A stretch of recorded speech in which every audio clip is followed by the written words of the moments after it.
wall.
Wall.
wall.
Wall.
Wall.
Wall.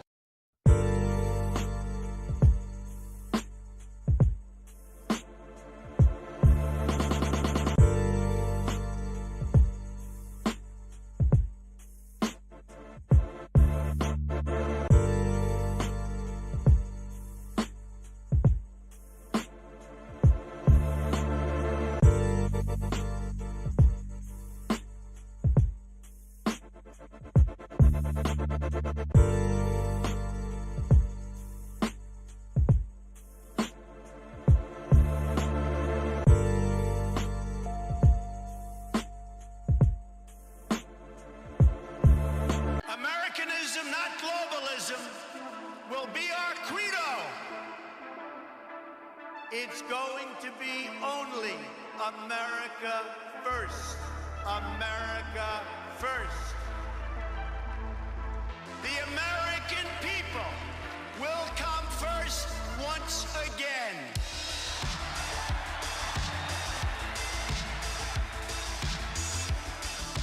With respect, the respect that we deserve.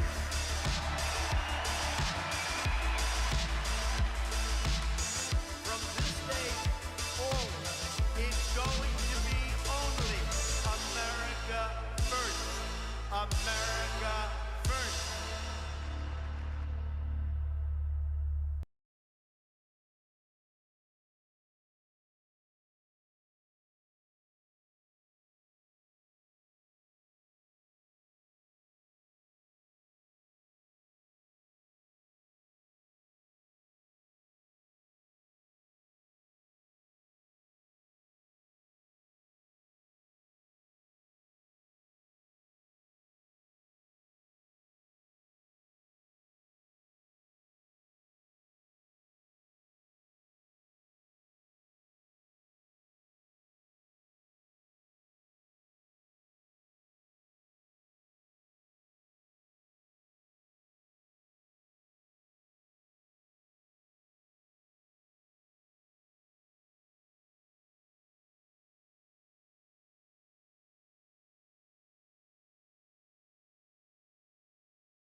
Good evening, everybody. We're watching America First. My name is NickJFuentes. We have a great show for you tonight. Very excited to be with you this week. Monday again, right, everybody? Back on the job site. No more nagging GF, no more nagging wife. We've got a great show for you this evening. Lots to talk about, lots in the news. Big things happening all over the place. Big things happening in the White House. Big things happening in China, in Iran. Things happening on the internet. So there's a lot to talk about. It's going to be a big show. The feature story of tonight's show, of course, we're talking about the summit. It wasn't really a summit, more like just a conventional meeting, but a big meeting between the Hungarian Prime Minister Viktor Orban and President Donald Trump of the United States. And I've got a whiteboard prepared, a nice little T-chart. We're going to compare and contrast the two leaders, but it's a big meeting. It's a big deal. If you've been following this show for a long time, if you've been watching me for a while, we know and we've talked about for a couple of years now that Viktor Orban in Central Europe is probably the visionary, or among the top tier, first among equal visionaries and leaders leading the charge for the reactionary right, not just in Europe, but in the whole world. And he has really broken down and provided a path for the right wing moving forward in Europe and in North America. And so I think it's a very important moment in our history, moment in the Trump administration, that we see these two characters coming together. And when they come together, we can kind of see where the shortcomings of Donald Trump lie. I think that's going to be the critical point to make during tonight's show, as we look at somebody like Viktor Orban from a far-flung Eastern European country, former Soviet bloc state, who is really doing what needs to be done, who is a competent politician, who has a vision, a plan, these unifying principles for what we need to do moving forward, versus Donald Trump, where there hasn't been nearly as much in the way of practical progress or, again, the unifying vision. So we're going to talk about that. We have a nice clean and good whiteboard to spell all that out for you. Very good visual representation. We'll be talking about that, and we will be talking tonight about the trade war with China. We have a new development today. Of course, we saw on Friday that the Chinese pulled out of a deal. They said, and the president has said, that we were 95% of the way to completing a comprehensive trade deal, mutually agreed upon trade deal that would have solved all the trade deficit problems and barriers between the two countries in trade. It would have solved all of that. The Chinese reneged on all their promises. They edited the deal. They said that out of 12 pages, 150 different concepts and principles, the Chinese just totally reneged on every promise that they made, every concession that they gave. And so in response on Friday, we saw Trump raise tariffs from 10 and 15% up to 25% on $200 billion worth of Chinese imports into America. And today, the news was that in response, China has retaliated by raising tariffs from 10 to 25% on $60 billion worth of goods. And we're going to talk about that. It's just always so funny. Every time, it's the same take from the conservative establishment. Every time it's tariffs, whether it's China, Canada, the European Union, every time, invariably, it's the same take. It's always, well, Donald Trump just must not understand free trade. Donald Trump doesn't understand comparative advantage. I took Economics 101, and if one country is making this widget and another country is making that widget, then they specialize and everybody wins. And it's so stupid. It's so stupid. We literally cannot lose. The trade situation with China literally cannot be worse than it already is. And so we're going to talk about that. It makes me so mad. It makes me so angry because every single time we try to retaliate, we try to up the ante, we try to engage, we try to challenge the status quo. We get the libertarians, the think tank people. Oh, you just don't understand free trade. You read Milton Friedman. You didn't read Basic Economics by Thomas Sowell.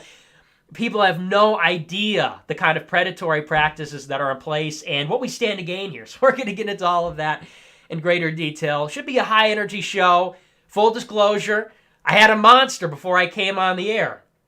Rare. I've only had a few of those in my lifetime, but it's another one of those situations. The sleep schedule's totally inverted. I've been sleeping all day, up all night. Yesterday had a tension headache the whole night, making me suicidal. It was so bad. And I couldn't sleep. And I said, you know what? We have to take a stand here. We got to reset the sleep schedule. So I pulled out the big gun. So I went to the back of the fridge. I got one of the reserve Monster Zero Ultra sips. And I've been gradually sipping on it all day. It's been filling me with energy. It's been coursing through my veins. It has been filling me up. I'm maxed out. I'm juiced up.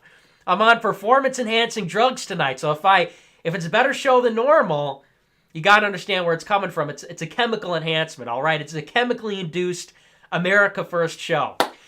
So we're very animated. We're very charged up, trying to contain myself. You know, I'm sort of jittery a little bit, but we're going to try and channel it into nationalist rage, nationalist polemics, okay? But before we get into the current events, we do have to say a few things about the weekend. Of course, yesterday, as we all know, it was Mother's Day. And we got to say, we just have to remind everybody, hey, happy Mother's Day to all the mothers out there.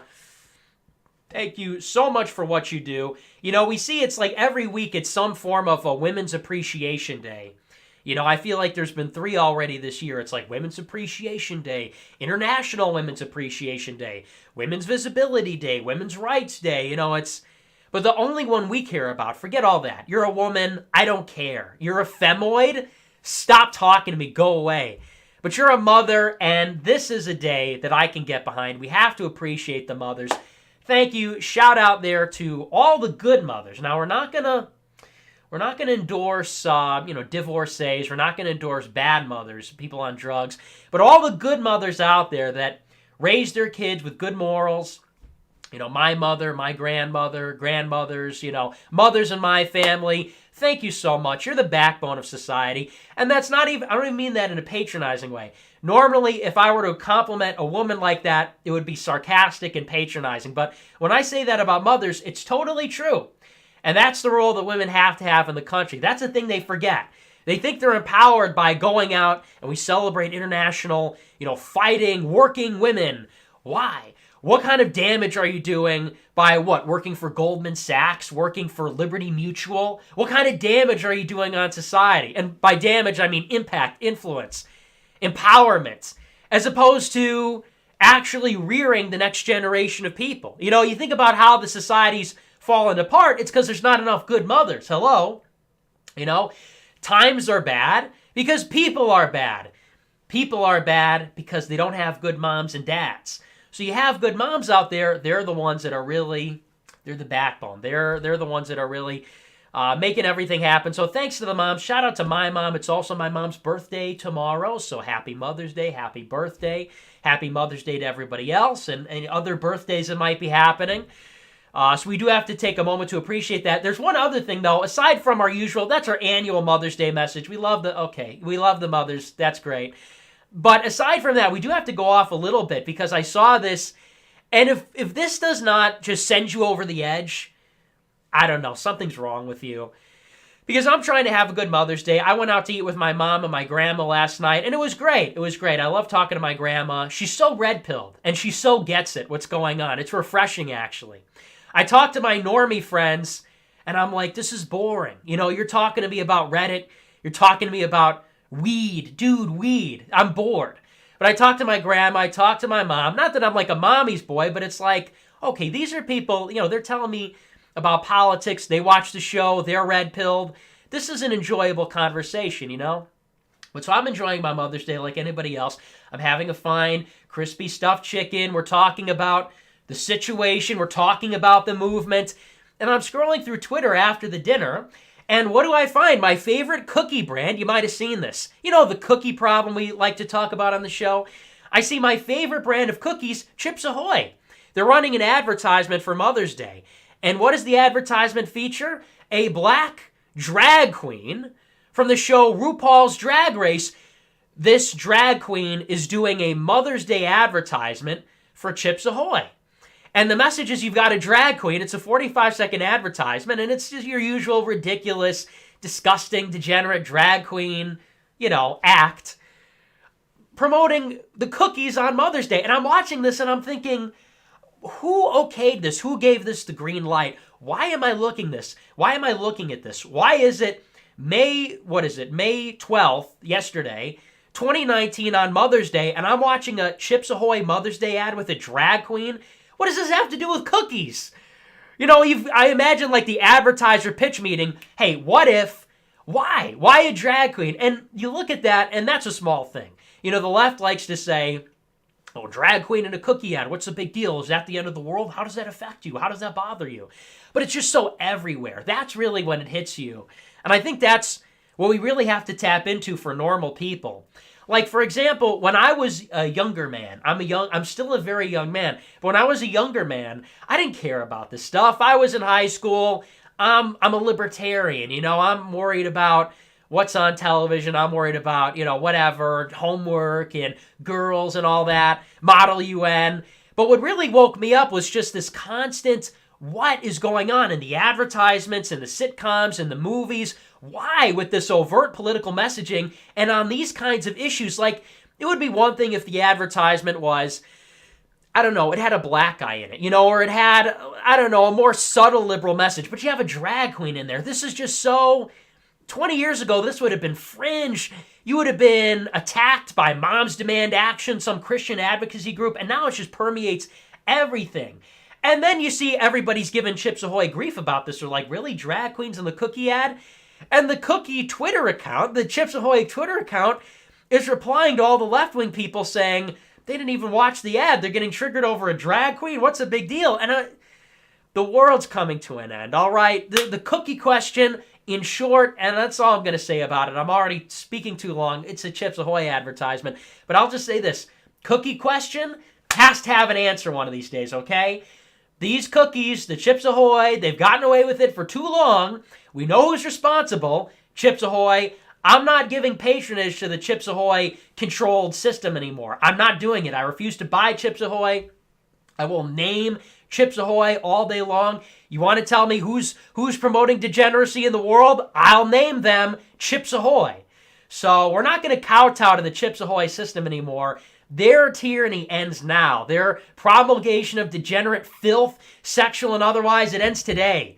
The answer to the cookie question, maybe Chips Ahoy has to go out of business to send a message. Stop patronizing all Nabisco products. You know, people say, oh, well, you don't understand. It's not all the cookies. It's just this one group. It's just the Chips Ahoy. But, you know, the Oreos are okay. The Oreos are nationalists. The Oreos are supporting Hungary, and they're supporting the Czech Republic, and they're supporting Salvini and Bolsonaro. But you know what I say? It's all Nabisco cookie-related products. They're all in on it. They're all in the Federation.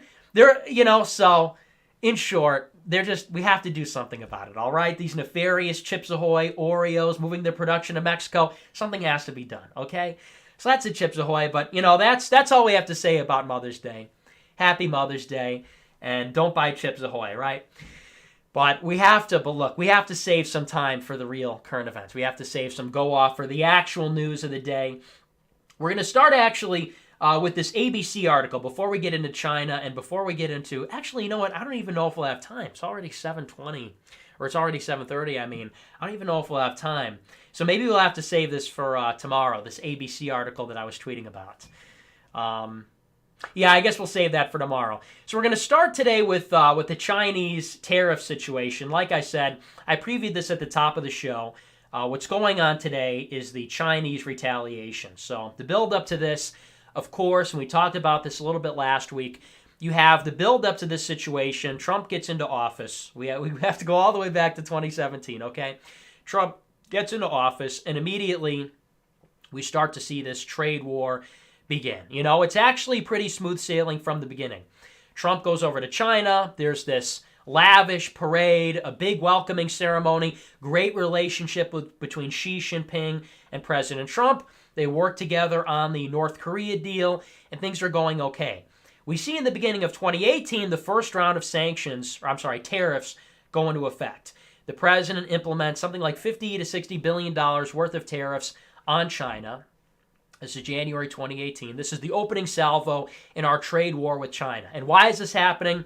We've had a trade deficit with China in excess of $300 billion per year for the better part of 2 decades. And this goes back like 25 years, really. This really goes back all the way to the beginning of this New World Order, the construction of this international liberal financial system with the World Trade Organization, the World Bank, the IMF, this whole American-led system.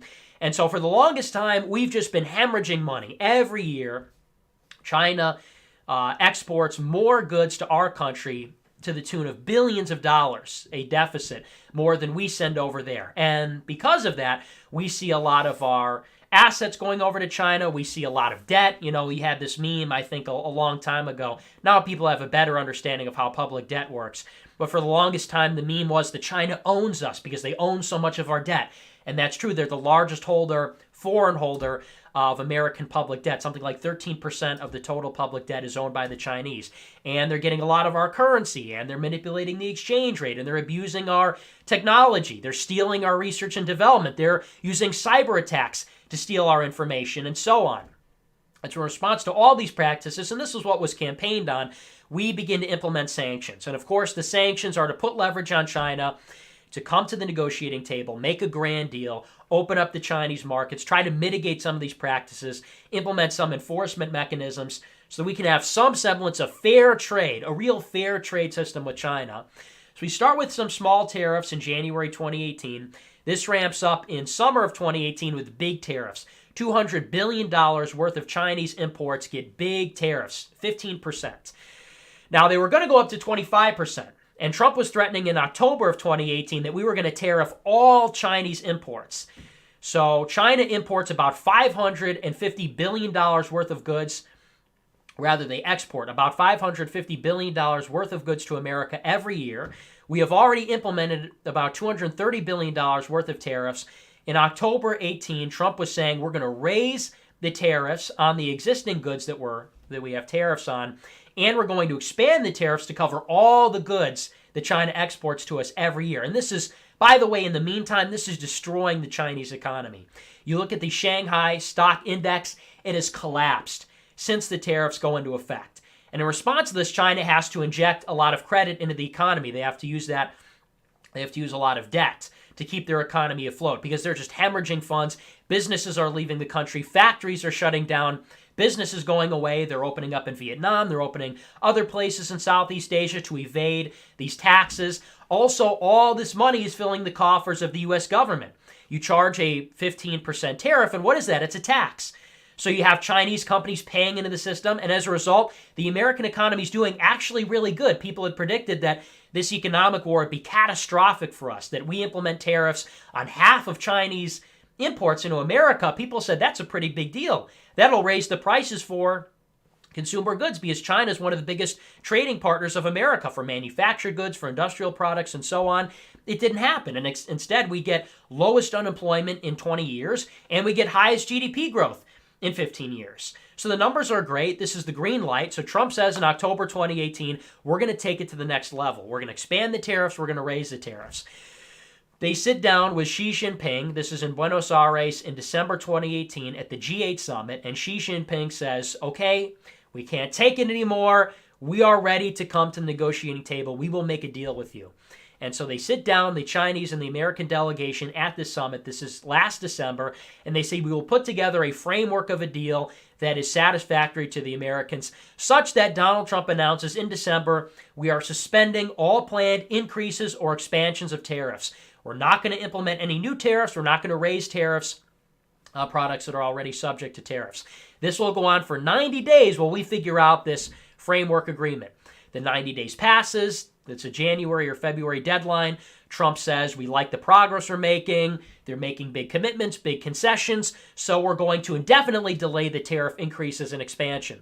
A lot of time goes by, and Trump, to his credit, actually has really good personnel managing the trade situation. You look at Wilbur Ross, who's in there. You look at Leitzinger, who's negotiating with China. And these are top-tier people. These are some of the finest people in the administration.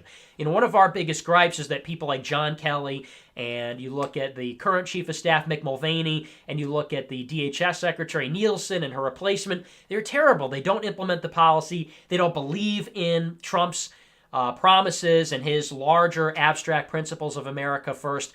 But these guys who are handling the trade situation are top tier, competent, and they're committed to the cause. So we're working out a great deal. Like I said last week, we're 95% on the way to making a comprehensive deal, sorting out all these issues with China, and China pulls out. We have this draft agreement. It's 12 pages. They pull out of 150 different clauses of it. They edit, they remove things. They say we're not making these commitments anymore. They eviscerate the deal. They're now making no concessions. So in response to this, we're very upset by this. So Trump on Friday, this brings us up to speed to last week, he implements a 25% tariff on $200 billion worth of goods. So where we are right now in the trade situation is that Trump hiked up the tariff from 15 to 25% on $200 billion worth of goods.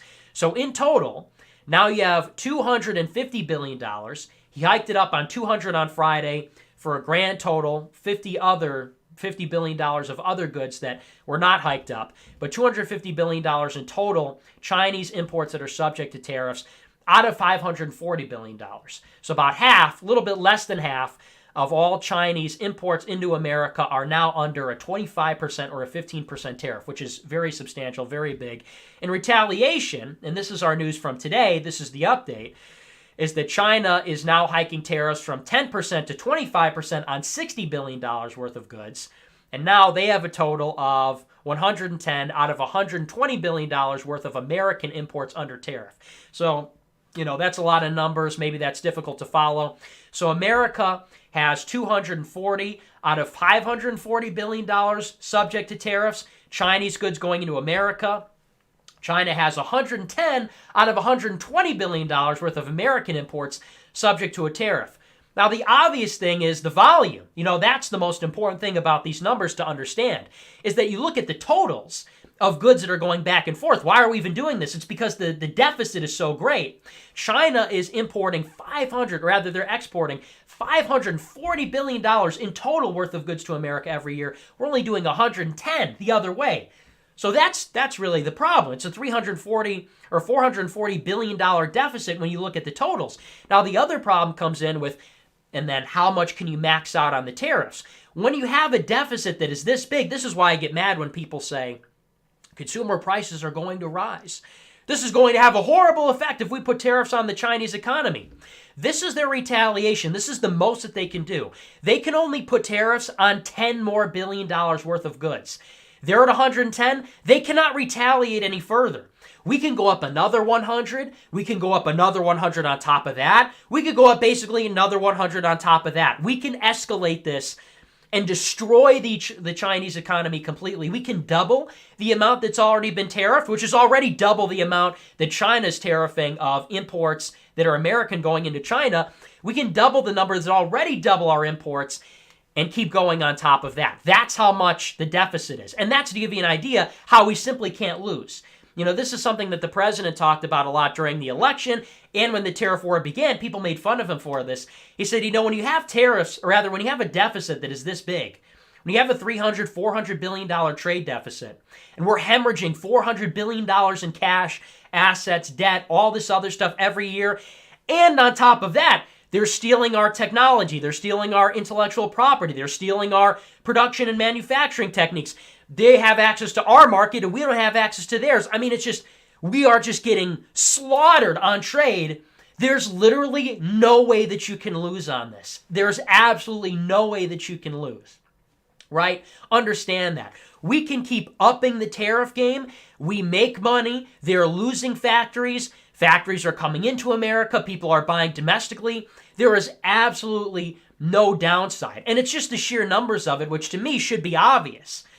That they can't raise the ante, that they can't up the ante and retaliate with big tariffs should tell you the whole story. They can't go any further because they don't buy any American goods. And as such, no Chinese money is going into the economy. It's totally zero sum. And that's what I got so pissed off at the top of the show. Kind of blew the load early, but that's exactly what it's all about. You people like Ben Shapiro, and you get the libertarians and the conservatarians and the fiscal conservatives and the free market people, and they will tell you that with free trade, you never lose. It doesn't matter how big the deficit is, you can never lose because you're getting goods. That's what Milton Friedman said, and this is probably the most pernicious lie in the history of economics, modern history of economics. Milton Friedman promulgated this myth for decades, and he was maybe the number 2 most influential economist in world history, aside from maybe John Maynard Keynes or like Adam Smith. He said that deficits don't matter. Back in the 70s and 80s, he said that, if you have a trade imbalance with a country like China, it doesn't matter because all that is arbitrary accounting figures. Sure, you can say that you have a $400 billion deficit, but all that means is you're getting goods. And how can you be losing? Because you're getting all these goods from China. Well, what's never acknowledged is you don't get things for free. Duh, hello. Short little Jewish economist man, you of all people should know you don't get anything for free. There's no such thing as a free lunch. So we've been told by the economists, and we've been told by academics, and we've been told by pundits for 50 years that a trade deficit is that's just an accounting term. It's totally arbitrary. It doesn't mean anything. We have $400 billion worth of Chinese goods more coming into our country than we're sending them. Why would the Chinese do that? Think of that. If it's just an arbitrary accounting thing, then that means we're getting $400 billion worth of goods for free, right? If we're bringing in, because that's what it comes down to, is valuing all the goods and services, that means we're getting all this stuff.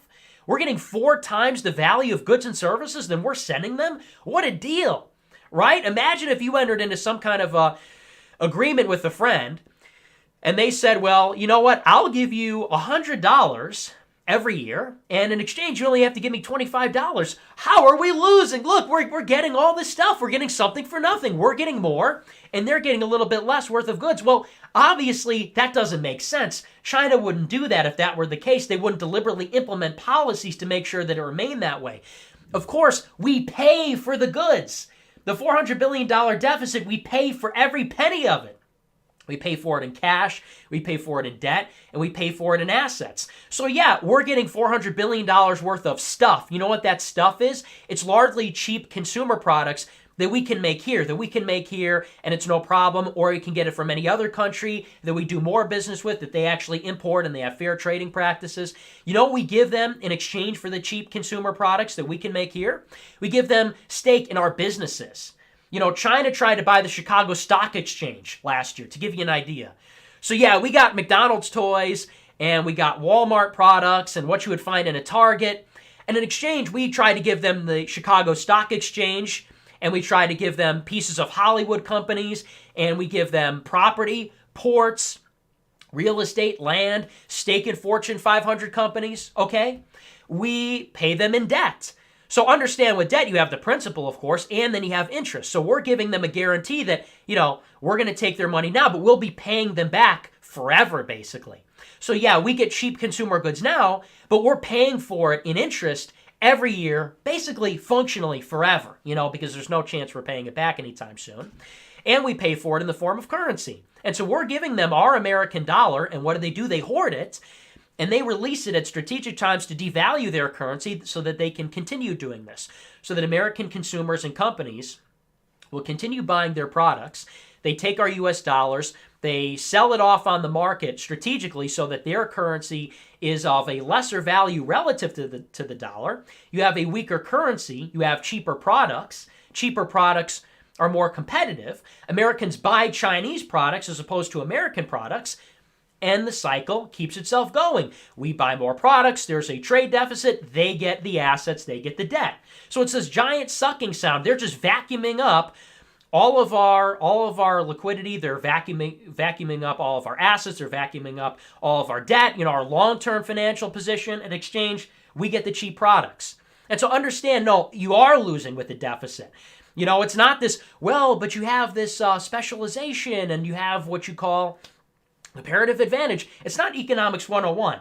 These things matter. And it goes so far beyond that, because China doesn't only just do that, they also implement other things where, for example, if we want to have a company come in and do business with them, the whole reason we opened up the trading system to them with the World Trade Organization and other things in the 1990s and 2000s, deregulating our trade and lowering our trade barriers, was the idea that we were going to be able to sell to China. Our companies would gain access to their markets, their consumers would buy our products, and money would be flowing into the American economy. That obviously didn't happen, and because of the trade deficit thing we just talked about. But on top of that, we didn't even get access to the Chinese markets. Instead, we go in there and they say, well, we're not even going to let you compete in our country unless you give us all of your intellectual property, and you also enable something called co-production. So not only do we get all of your intellectual property and we figure out all your patents and we figure out, maybe your private and public sector technology was 25 years ahead of us and you invested hundreds of millions of dollars to get that advanced technology, we have it now. And not only that, but your factories are going to come into our country and your people are going to come into our country and they're going to teach us how to manufacture your goods so that we can set up a factory in our country after we've learned these techniques and we've learned the schematics and the blueprints and the intellectual property, and we could just make a cheaper knockoff product, sell it in our country, and then sell it to America. So it's just like, and these are just a few examples. We could spend hours talking about these kinds of practices at every level. Monetary, in terms of strategic sectors of the economy like artificial intelligence, robotics. It's so everything. And that's why we have to look at trade not so much as this mutual thing and we want to be friends with China and we want to work out a deal where money is flowing in both directions. We want to destroy China. We want to put China basically on their knees and just defeat them so that they cannot allow this to continue, so that they can stop abusing us. Because you understand that China is not simply a trading partner, they're a geopolitical foe. So as much as they're winning, we're losing. It is totally a zero-sum thing. The economists like to say, well, a rising tide lifts all boats. The Chinese get richer and, maybe Americans get a little bit poorer, but everybody's getting richer on the net and the market is enriching itself and the people in the multinational corporations are enriching themselves. No, but it is a zero-sum game. If China is rising relative to America, then America's weakening. It's all relative. And because we're geopolitical adversaries, that has very significant effects for military, for defense, for national security. And so we cannot afford to continue to inflate the Chinese economy and help them out and strengthen them at the expense of our own economy. So actually the deal that we would like to see is that we have some kind of enforcement mechanism, that we can stop these predatory practices. That we make China commit on paper saying, okay, we are not going to do cyber crimes. We are not going to do what we've been doing for 25 years. And there's some degree of enforcement. But you know what? It would actually be fine if we just remained in a state of trade war. It's costing us nothing. It's actually benefiting us. We had $200 billion worth of tariffs for the last year and a half. Did anybody even notice? Unemployment's at 3.6%. GDP's at 3.2%. Did anybody notice that we had tariffs on half of Chinese imports? No effect. And everybody said, oh, it's a doomsday. You're going to be paying, now you're going to be paying $25 for a gallon of milk, or, whatever. It didn't happen. We're winning because this is strengthening our economy. So, the ideal scenario is we browbeat China into submission. They make the deal. But honestly, and maybe that would be better understanding the political reality that Trump won't be in office forever, and whoever comes next will be bribed and bought and allow China to continue to rise. So I guess under those circumstances, the deal would probably be preferable. But in theory, there's nothing wrong with what we're doing right now. The only problem is that it could not be continued indefinitely because a future administration will be bribed, will become corrupt, and will kowtow to China again. But other than that, keep the pressure up. This is a beautiful thing. And this is really one of the few things that Trump has been excelling at is the trade policy. Everything else has been kind of a miss. Foreign policy, immigration, been a little bit incompetent, been kind of a failure, and in some places compromised wholly on principle, like legal immigration, which we're going to get into. But on trade, it has really been the area, I think, where Trump is succeeding. And this way, has some parallels with Nixon. Nixon didn't achieve everything that he set out to achieve, and obviously his legacy is tainted by the resignation and the scandal and so on. But, of course, Nixon is remembered for realigning the entire world. Détente with the Soviet Union, opening up with China, putting the Middle East in America's influence, shifting the balance of power away from the Soviet Union towards America. He was remembered for those strategic things which he could do unilaterally. Maybe Trump will go down in history the same way. So that's China. It just makes me... So if you see any of that stuff on the timeline, any of these, tricks, any of these tricks that are being played by these money movers trying to lead you to believe that free trade is, the greatest thing, and that's always what these... conservatarians want to fight me on. It was the last thing that I came over to on Trump. When I was a libertarian, I was like, okay, in my conversion process over to the, authentic, traditional, conservative type. I said, okay, I'm on board with anti-immigration. I'm on board with foreign policy, non-intervention. I'm on board with all this stuff, but, Trump hasn't sold me on trade. But then I read Free Trade Doesn't Work by Ian Fletcher. I looked into it, and it's just so obvious what's going on. So that's a trade situation. It couldn't be more obvious once you just look at the numbers. There's no way to lose. It's a joke. How far we would have to go for it to be worse than the current situation. We would have to nuke ourselves. We'd have to get involved in a nuclear war for it to be worse than the current situation. So that's the Chinese trade war. Our feature story for tonight, and actually I don't know if we'll even have that much time to talk about it, unfortunately. I've just been going on and on and on. It's the monster, I'm all full of energy, so we're just all over the place tonight. But our feature of the show is about the Trump-Orban visit. And I do have a whiteboard here. And we'll adjust our settings here in a moment. Does that look good? Yeah, brightness can be brought down a little bit just so you can see that a little bit more clearly. So let me go in there. Okay, looks good. So why are we talking about this? Viktor Orban, who is the Prime Minister of Hungary, is visiting the White House today. And actually, the President and Viktor Orban have met before, I believe. I think it was at a NATO summit in Europe not too long ago. And I don't believe there's any video or picture of them shaking hands or anything, but there is a video of them sort of marching along with all the other NATO leaders, all the other European leaders. But this is the first time that Viktor Orban comes to visit Trump in the White House. They sit down, they talk, and this is a big deal. This is a big deal in the realm of, if you're following the meta-political situation happening in Europe and North America, this is not obviously front page news where average normie is going to be like, oh, Viktor Orban in the White House, this is crazy.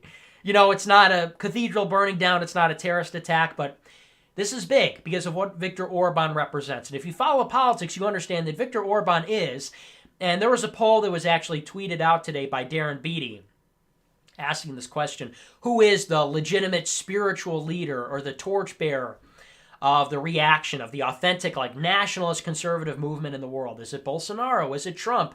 Is it Salvini? Is it Orban?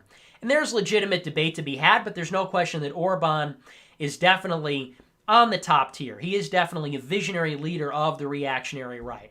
He was propelled into the leadership of Hungary, I believe it was in 2010. And I'm not totally familiar with Hungary's history, but basically it was sort of the same story as a lot of these other post-Soviet countries. They had this botched liberalization. They sold off some of their most profitable and strategic industries like oil and other things to Russia and to multinational corporations, this sort of vulture venture capitalism after the Cold War ended and the Soviet Union communist countries opened up to Western investment. And so they made a lot of mistakes. Liberalization didn't really work out. By 2008, they were in a similar situation to Greece. You remember Greece tanked the Eurozone. They had high debt. They had a lot of problems. Hungary was in a similar situation. The IMF wanted them to implement this draconian austerity measure. There was a big corruption scandal because of their former prime minister. And in this environment, Viktor Orban rises up. And in sort of a similar vein to a lot of the other Christian Democrats like Merkel and others, but he begins to differentiate himself because he articulates a message other than liberal democracy. He calls it Christian democracy or illiberal democracy. Maybe that's what his detractors call it. And he's able to win big in Hungary. He's able to implement big economic reforms. He turns their economy around. He wins big majorities because of that. He wins 2/3 in the Congress there, in their parliament. And they're able to rewrite the Constitution, change the judiciary. They're able to do media reform. They're able to make big, substantial changes. They end the migrant crisis.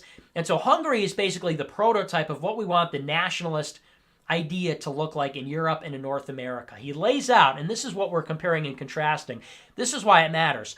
Orban laid out a couple of years ago 5 tenets. We only have 4 listed here because only 4 are relevant for our purposes, but he lays out in the speech 5, and we're talking about 4 core tenets of what he calls a project for Central Europe. The project of building up Central Europe.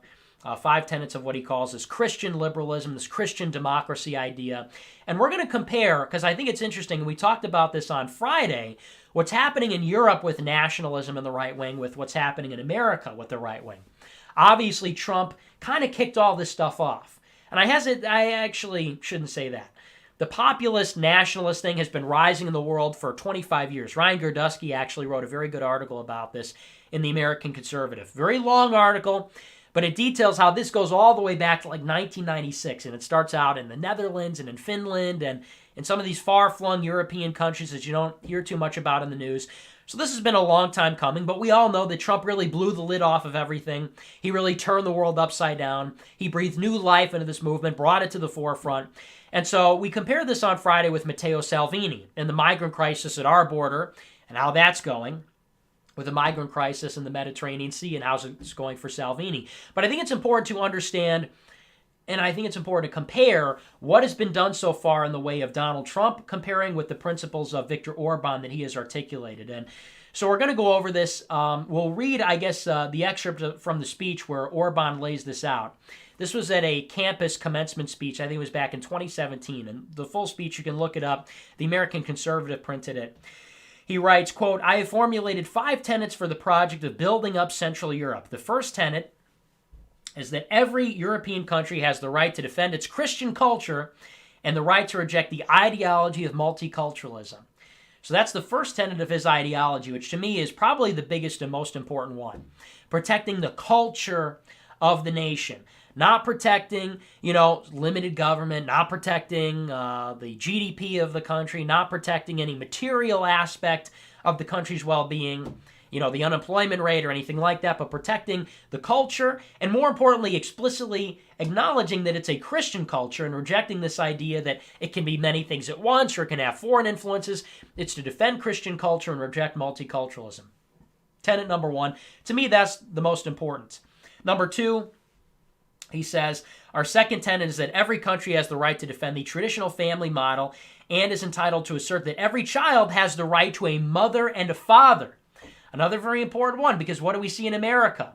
We see not only the promotion of homosexuality and transgender ideology, but it goes beyond that. That's the most egregious part of it. That's the most fringe and radical turn that it's taken in recent years, but it's also the promotion of divorce. It's also the promotion of the single-parent household and adoption and all these other things. It's the promotion of a lifestyle with no children. So it goes beyond that. He's defending the traditional family. One mother, one father, an enduring marriage. They have children, and that's the way it goes, and traditional gender roles. So we have the promotion of the traditional family model. He says the third Central European tenet is that every Central European country has the right to defend the nationally strategic economic sectors and markets which are of crucial importance to it, which goes and ties in a little bit to what we were talking about with China. And this is a big part of his reforms. He said that, without economic strength, anything we do in this country doesn't mean anything. Because you can have any foreign investor, any foreign multinational corporation or foreign government can go in and meddle and influence. So really nothing else matters if we're not solid economically. If we're vulnerable in the sense that, for example, Russia can shut off our gas, or an American multinational can shut off investment into key industries. Well, you really don't have sovereignty, you really don't have independence. So he ties this in with the other tenets and says, well, really the foundation is the economy. We as the nation, we have the people, have the right to control our strategic sectors of the economy. Ultimately, the end goal being to protect the sovereignty. It's indirect, but that is the foundational component there. And that's the reality of modern politics. And number 4, he has 5. 5 pertains to the European Union. But the last one for our purposes, he says the fourth tenet, maybe this is the most important. They're all very important. They're all highly important. He says the fourth tenet is that every country has the right to defend its borders and it has the right to reject immigration. 2 very important pieces, defend the borders and reject immigration. So on this side, we have a very strong foundation. Not only do we have a politician who wins elections, right? And that's kind of the only thing Donald Trump has going for him is that he won an election. This guy wins elections. He wins big. He wins 2/3 majorities. He's a competent legislator. Not only does he get into office, but he rewrites the Constitution. And he changes the rules around. And he defies supranational institutions. And he negotiates. And he leverages. And he's able to manipulate the public. And he's able to do a lot of things which are the element of statecraft, which makes him a competent, a practical, effective politician and a statesman. But aside from that, not only does he win elections, not only does he get stuff done in the pursuit of these goals, but he has the ability to articulate an alternative vision. Perhaps that's the biggest problem. We on the right in America don't really know what we want. You know, you look at the top conservative pundits today, people like Ben Shapiro, people like Sean Hannity. What's the vision? Well, we're going to try and win Republican elections and lower your taxes. What's really the argument outside from that? We're going to kind of support the traditional family, but if you don't want to, that's your prerogative. America's about freedom. And, we're going to protect Christian culture, but, I understand if everyone's atheist, that really doesn't matter. And if you don't have a traditional family, well, you do what you want in your own home. And economics, hey, as long as the GDP is good, nothing else really matters. We can get raped by China, whatever. So that's really what's distinct and key about Orban is not only do we have a winner, a competent politician and a statesman, but we also have somebody who can articulate an alternative vision. The liberals have it figured out. We have this rights talk. We have this morality. It's based on anti-racism. It's based on this liberation theology of, turning the world, turning the clock back and having this vengeance against the white man and putting in favor of people of color and elevating the dispossessed and leveling the playing field and all that. And Orban is saying, well, we have a totally different worldview, and it's coherent, and it's strong, and it makes good arguments. It's a propositionally positive vision. It says, we're not going to just say, well, we don't want the liberal vision. We want a conservative vision of traditional families, of Christian culture, and so on. We compare that with Donald Trump. If you compare just these principles, where we have strong, very good, these are winning tenets that I think we all agree with, people who watch this show. What do we have on this side from Trump?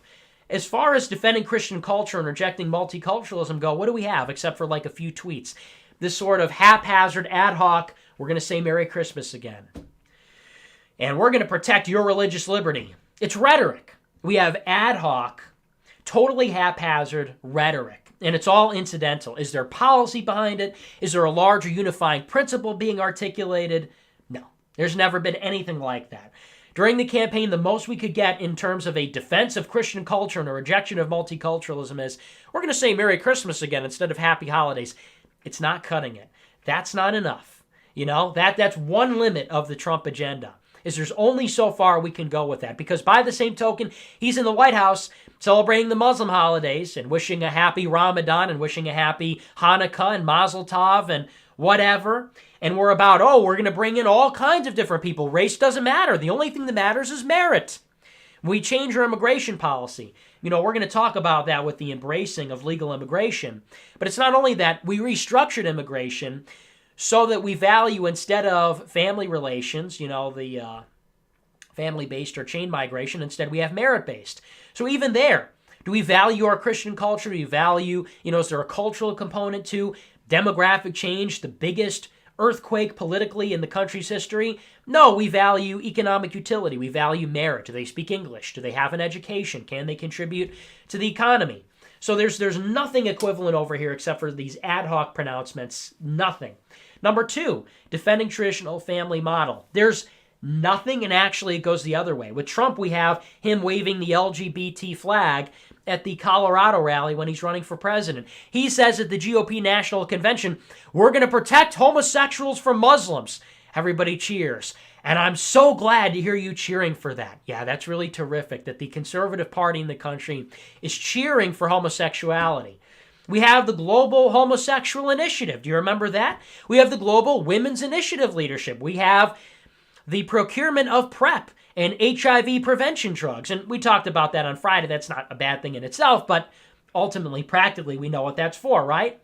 So if anything, not only are we not doing anything, we're not doing anything to defend and protect the traditional family model, but we're actually working in subtle and little ways to the other way, domestically and abroad.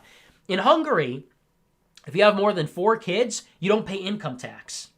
How's that for protecting the traditional family? For people who want to say, oh no, but Trump did such and such. No, but Trump said families are a good thing. Yeah, okay, well, Orban implemented a policy that if you have more than 4 children and you're married, you don't have to pay income taxes. You think we could use something like that in America, right? What do we have? We have the Global Decriminalization of Homosexuality Initiative. So Yeah. Oh, and the transgender military ban. That's really great. Red meat for the base, as they say, right? So we have nothing in the way of that going on with Trump.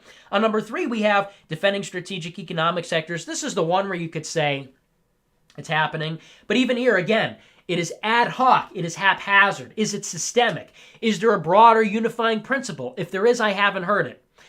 Buy American, hire American. It's all sloganeering. It's all campaigning. It is not going to stand the test of time. It is sand. You know, these are cheap bubblegum slogans. Buy American, hire American. America first. Whatever. That's fine for a campaign, but it has to evolve. We have to articulate a bigger vision. Defending strategic economic sectors because it's the foundation of national sovereignty, that's a vision. That's a principle. That's a sustainable policy. But, well, we'll just implement tariffs until they make a deal. You think Joe Biden's going to care about that? You think Joe Biden will really get hit hard if he's not going to go along with what Trump's been doing on trade? I don't think so. And we're being picky here, but we have to be. It's been better than everything else on tariffs, but it's not good enough. And then lastly, defending the border, rejecting immigration. To Trump's credit, he's trying to defend the border. He doesn't have the same clout that Orban does. Orban has 2/3 of the parliament. He rewrote the Constitution. He has loyalists in the government. So it's a different situation. Trump is trying to defend the border. But more important than that, even if it didn't matter, it doesn't matter, right? Defending the border, is he trying? Is he not trying? Did he give up? Or is it just not working? It really doesn't matter because the more critical component is about legal immigration. Not only does Orban say we're going to defend our borders, which should be a given, and even if he can't do it, whatever, he says we're going to reject immigration. Rejecting immigration, not illegal, not securing the border. No, we have the right to reject immigration. This is our country. We're citizens. You know, we have this democratic electoral process. We, the people, are sovereign. If we don't want the country to change, we don't want more people coming in, we have the right to put our foot down and say, we don't want any more people coming in. We don't care how poor you are. We don't care what your plight is. If there's a war going on in your country, we have the right to say, no, this is our country and we're closing our borders. What is the alternative on the Trump side? We've never heard anything close to that. The argument has always been, well, we're going to build a wall, but there'll be a big, beautiful door in the middle where everybody can come in, no matter what color you are, no matter who you are, no matter how many, as long as you want to start a little trinket store, as long as you want to set up a street food vendor, you know, whatever. As long as you're going to contribute to the economic utility of the nation, as long as you'll boost the GDP, you can come right in. So we've embraced immigration as opposed to saying we have the right to reject immigration. And all this is to say is Trump is no Orban. These are wholly different figures. And I don't know if this is something where, in the grand scheme of things, we will never be able to come close to an Orban. You know, I don't know if this is something where these are just qualitative differences in what each system is able to produce. You know, this is the best that we could produce is a Donald Trump-like character. And in Europe, it's different because they have these ethnic-based countries and a longer history, and they have reactionary politics and so on. Or do you wonder, and this is, I think, the bigger question, is Donald Trump phase one? Does Donald Trump serve the historical purpose of sort of blowing the lid on everything, and he paves the way then for an Orban-like figure in America? Because Trump, this is not our Orban, right? You can see that in every way where it counts competence and in articulating the vision, Trump falls short. He can't get the job done. It's insufficient. So he is not an Orban. He is not a Salvini. He is not a Bolsonaro. The question remains, does he pave the way for somebody like this to come in the future? People have said, is Donald Trump the John the Baptist-like figure? He heralds the coming of a figure, not to be sacrilegious, but he paves the way. He announces, and he makes it possible for somebody to come in who will actually be an effective statesman, who will actually be able to articulate a new path forward for the country. You know, and I think that's maybe the subtle white pill here. Because we've been bagging on Trump for a long time. He's not competent. He can't articulate this vision. It was charming at first. He talks like us. He speaks like the common man. But eventually it just gets frustrating that this guy just can't articulate what needs to be said. He can't deliver the message, you know? He cannot communicate this kind of alternative that needs to be communicated to the American people and win people over to it.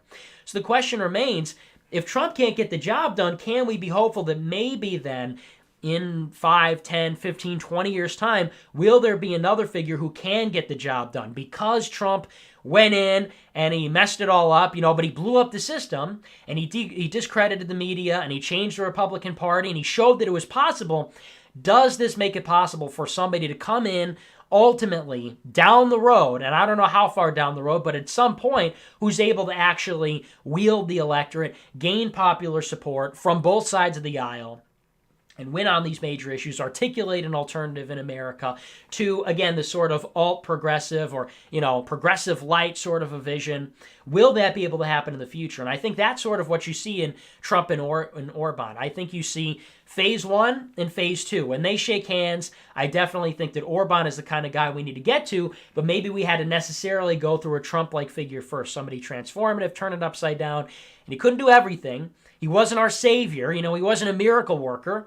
We have these insurmountable obstacles, but this was a necessary first step. So maybe that's the white pill. And again, this is meta-political thinking. We have to keep in mind there are very practical limitations to something like this happening.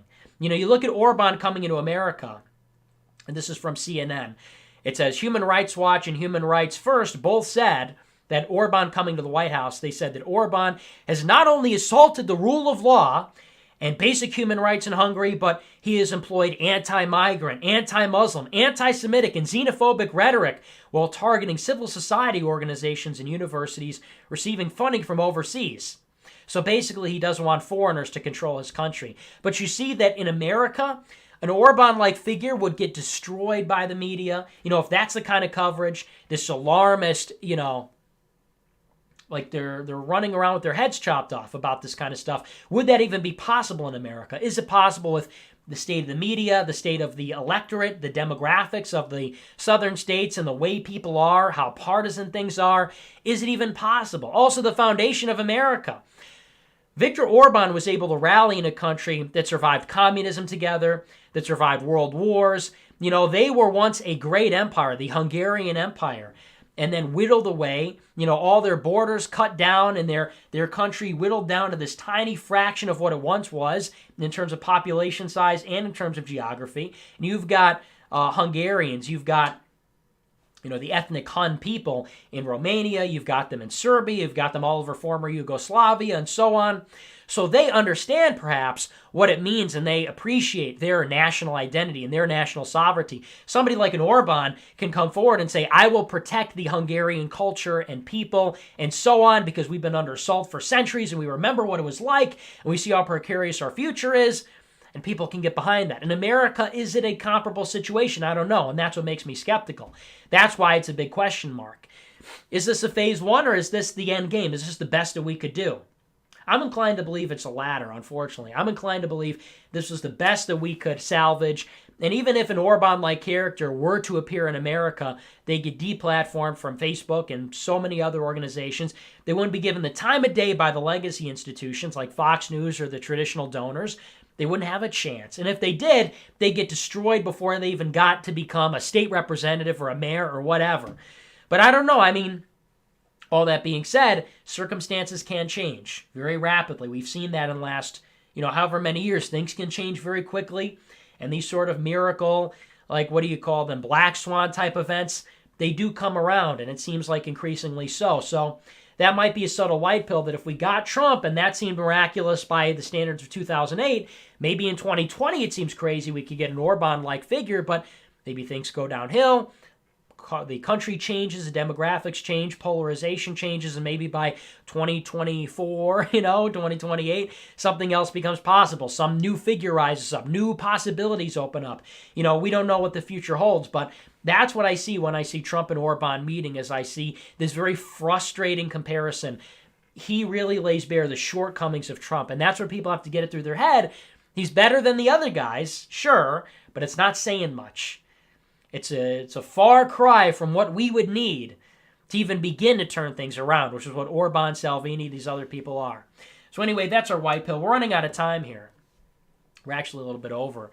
But that's our whiteboard. Hope you enjoyed that, and I hope you can kind of grasp that there. Either way, it's a cool meeting. It's a cool photo op. I know, and I tweeted, I'm excited to see Orban and Trump together. It's always cool when you see the so-called Trump of Brazil, the Trump of Hungary coming together for the photo op. You see the Avengers assembling, the good guys crossover, even though Trump has been disappointing.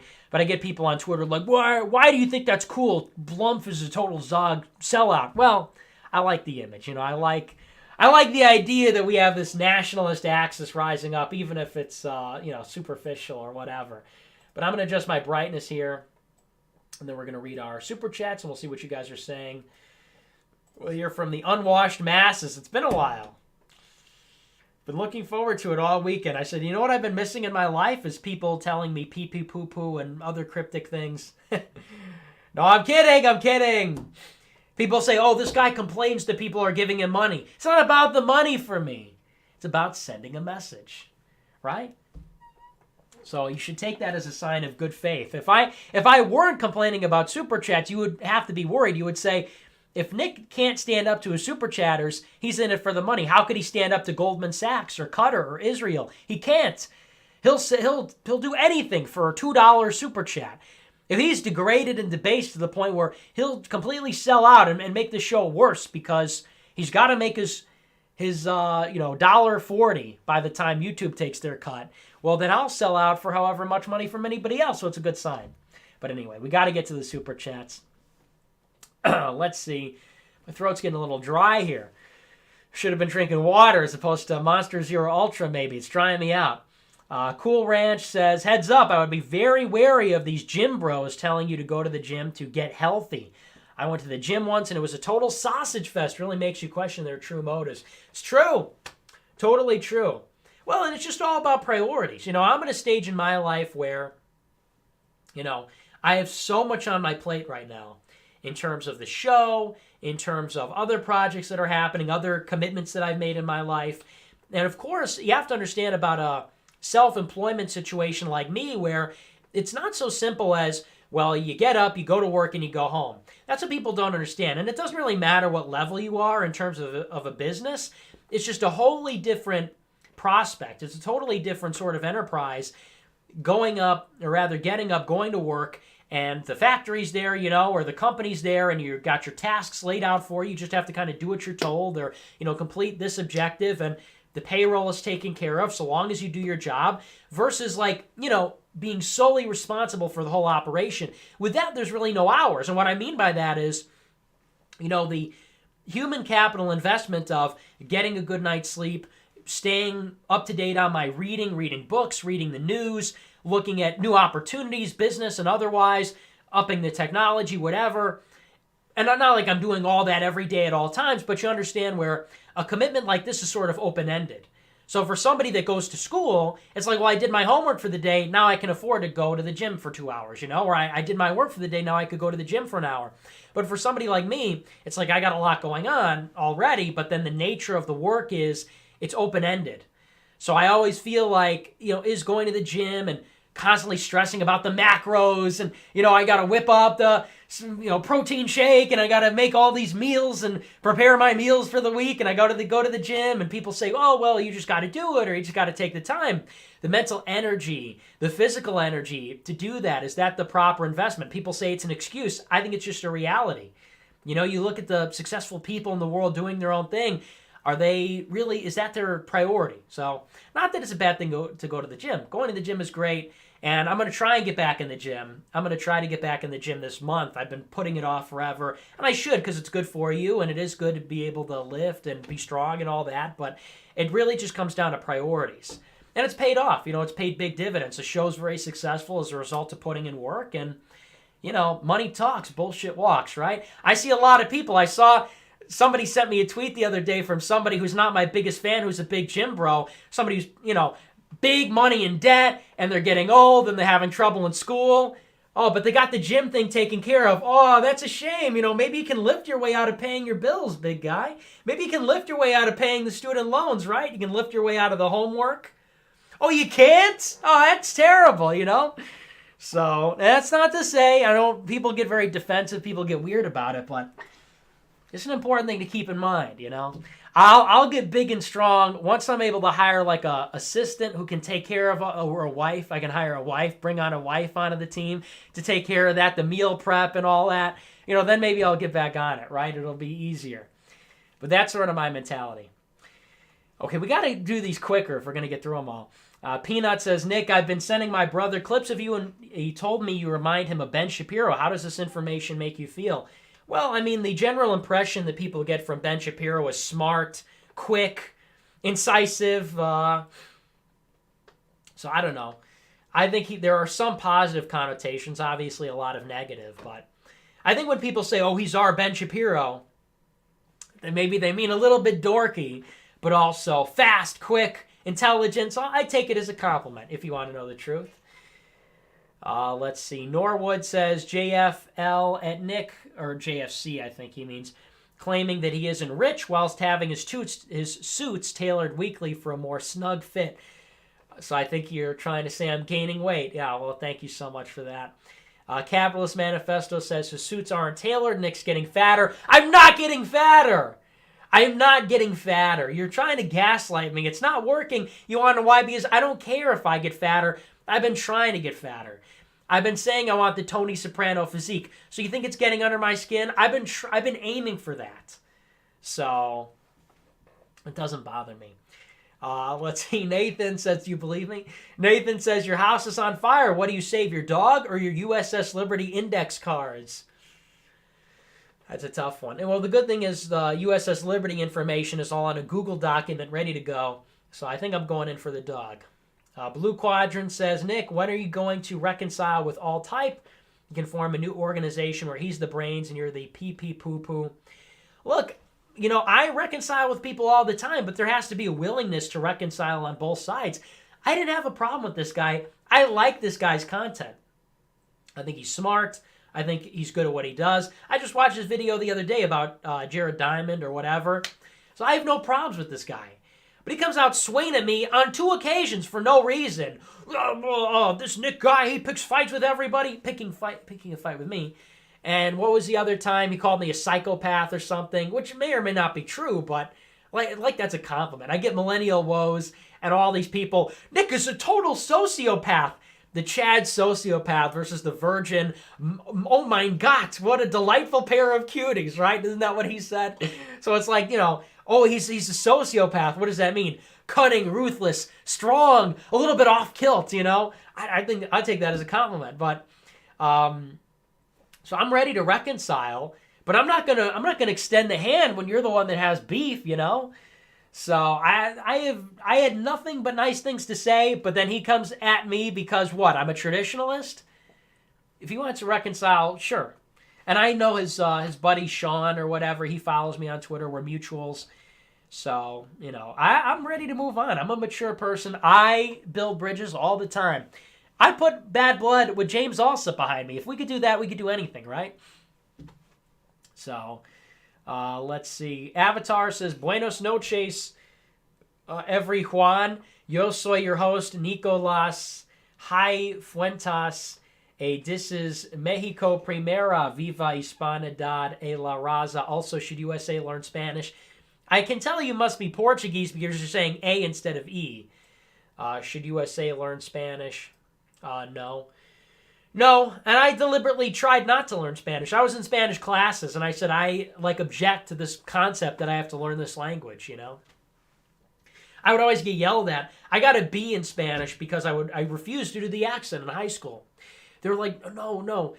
My Spanish name was Pedro. It's actually Nicolas, but you get to pick.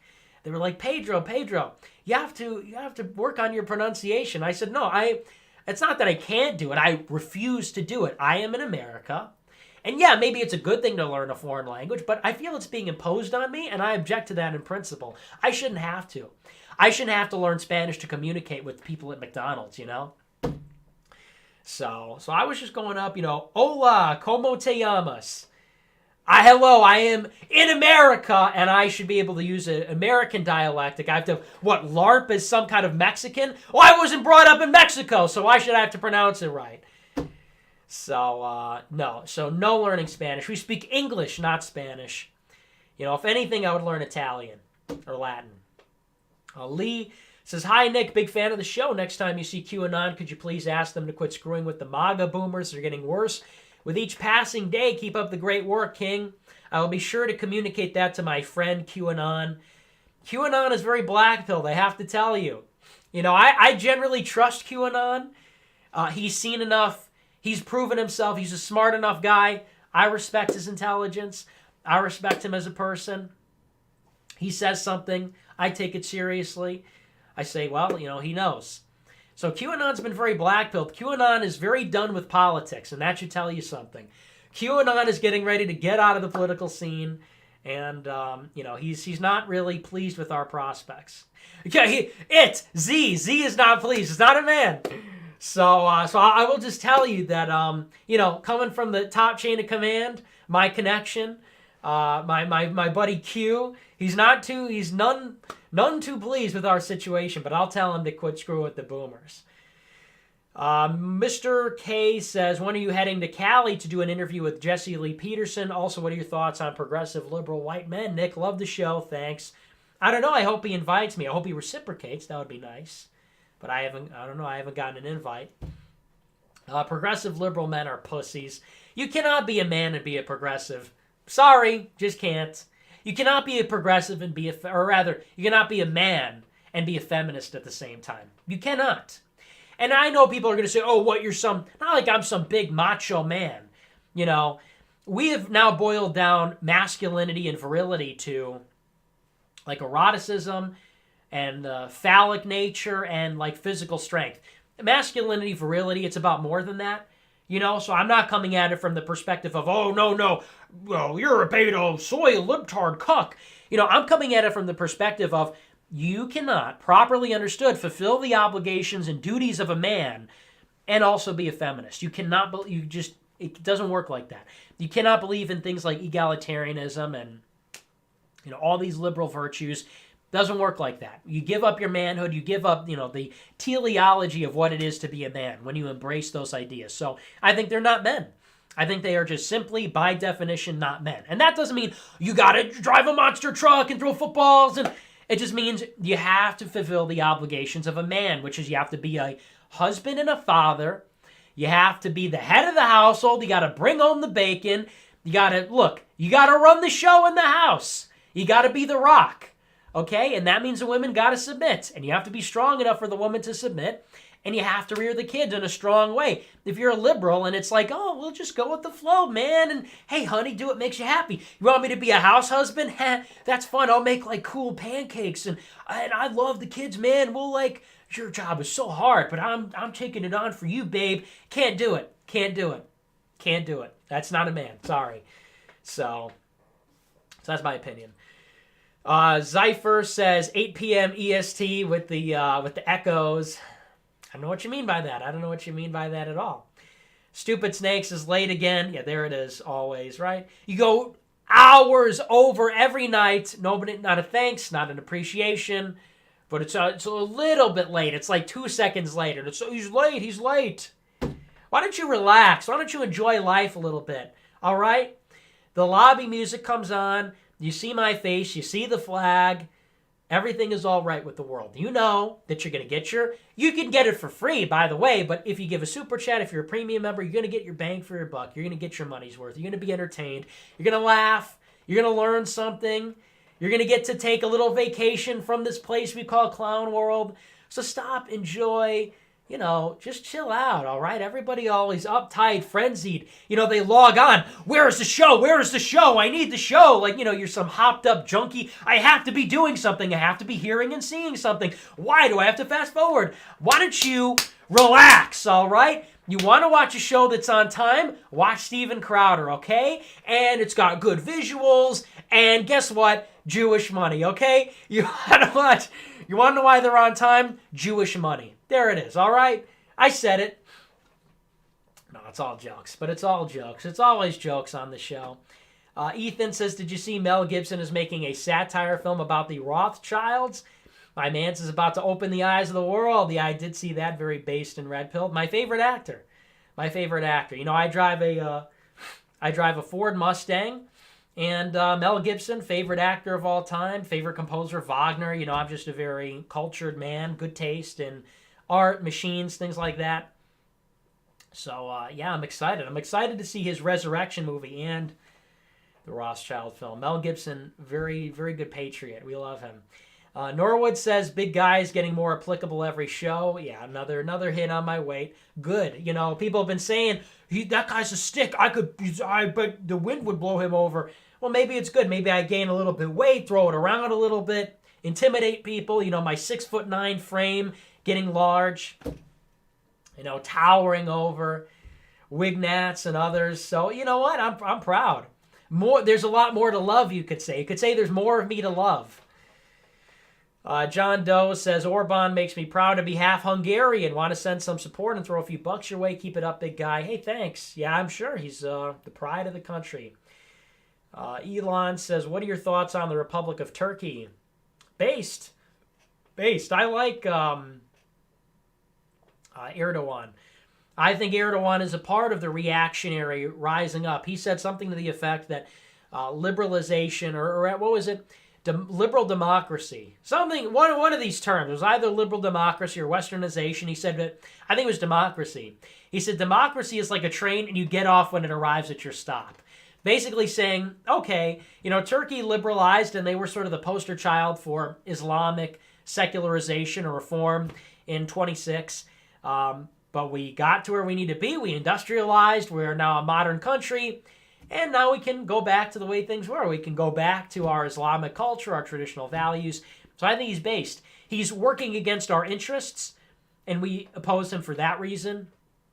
But aside from that, I think he's a solid dude. I think these guys are all solid, you know. Erdogan, Putin, Assad, Duterte. I think anybody who is a reactionary, revolting against the liberal financial system, I think is okay in my book, right? Norwood says, oi, Nick. Thanks, Mom. Emphasis on the U. All right, then. Thank you. America first. Oi, all right, then. I had some British people I was streaming with on Twitch the other day. Yeah, it was almost a little bit problematic.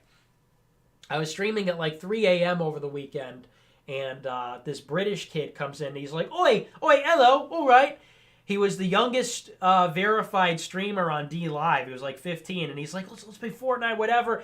And so we're playing Fortnite. This is a very good, wholesome moment. So we get him on the stream, because I was looking for people to play Fortnite with. We get him on the stream, and, you know, we're gaming, whatever. And it's the Nick effect. You know, I have so much clout to go around. I got, like, the most viewers on the site. People are following him, and they're liking his content, and they're following this friend of his. And my stream goes down because my internet breaks, you know, as it always does. And I'm watching their stream, and all the people who are watching my stream go to watch this guy's stream, and they're following, and they're sending them the lemons, you know, whatever the tips are on there. And the one kid starts bawling his eyes out. He's like, oi, now I can apply to be a member. Now I can apply to be a verified partner. And he's crying, and he's so excited, and he's like, oh my gosh, thank you so much. I'm going to tell my dad. And it's like, you know, this is the side that Jared Holt doesn't see. This is the side where America First does good for the world, where we're giving people a boost. It's all about the love, you know. So we're always trying to help out our British blokes, our Anglo brethren from across the way, from across the pond. It was a very wholesome moment. You know, my cold and jaded clown heart, you know, my Joker heart, it began to warm a little bit. It began to thaw. I said, you know, a couple of youngsters. And that's all it's about at the end of the day, right? Helping the kids out. We're doing it. We were out here doing it for the kids, right? We're doing it for the children. So that was heartwarming to see. Speaking of the Brits, right? Speaking of the British. But they will never, but the liberal media will never report on this. They'll never report on my philanthropy for young streamers or anybody else. Only show the worst angle. Sadcast says, what about pit mommies? Pit mommies go to jail. Pablo says, women out here living on recruit difficulty, living life on easy mode, as we like to say. Femoids, right? Shyster says, these types of ads with drag queens and trannies are so bad, kids nowadays are so overexposed to this kind of degeneracy. My 16-year-old, kids nowadays, 30-year-old boomer talk. My 16-year-old cousin knows like 9 trannies, and when I was in high school 4 years ago, I knew 0 and drag queens. Yeah, I agree. The proliferation of the drag culture to me has been so blackpilling. The drag queen thing to me is just like the most disgusting, repulsive. I see that and it like, I can't tell you how angry it makes me, you know? And I don't know what it is about it. I guess it's just such a satanic perversion, you know?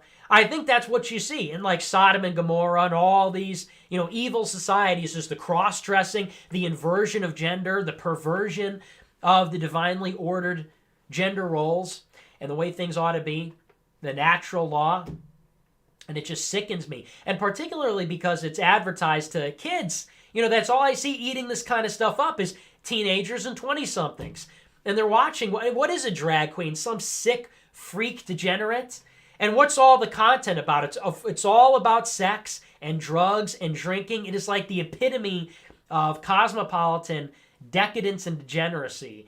And that's like the new, it's in vogue for this like upper class, rich kid culture. It's horrible. And you're right, it's being advertised to children.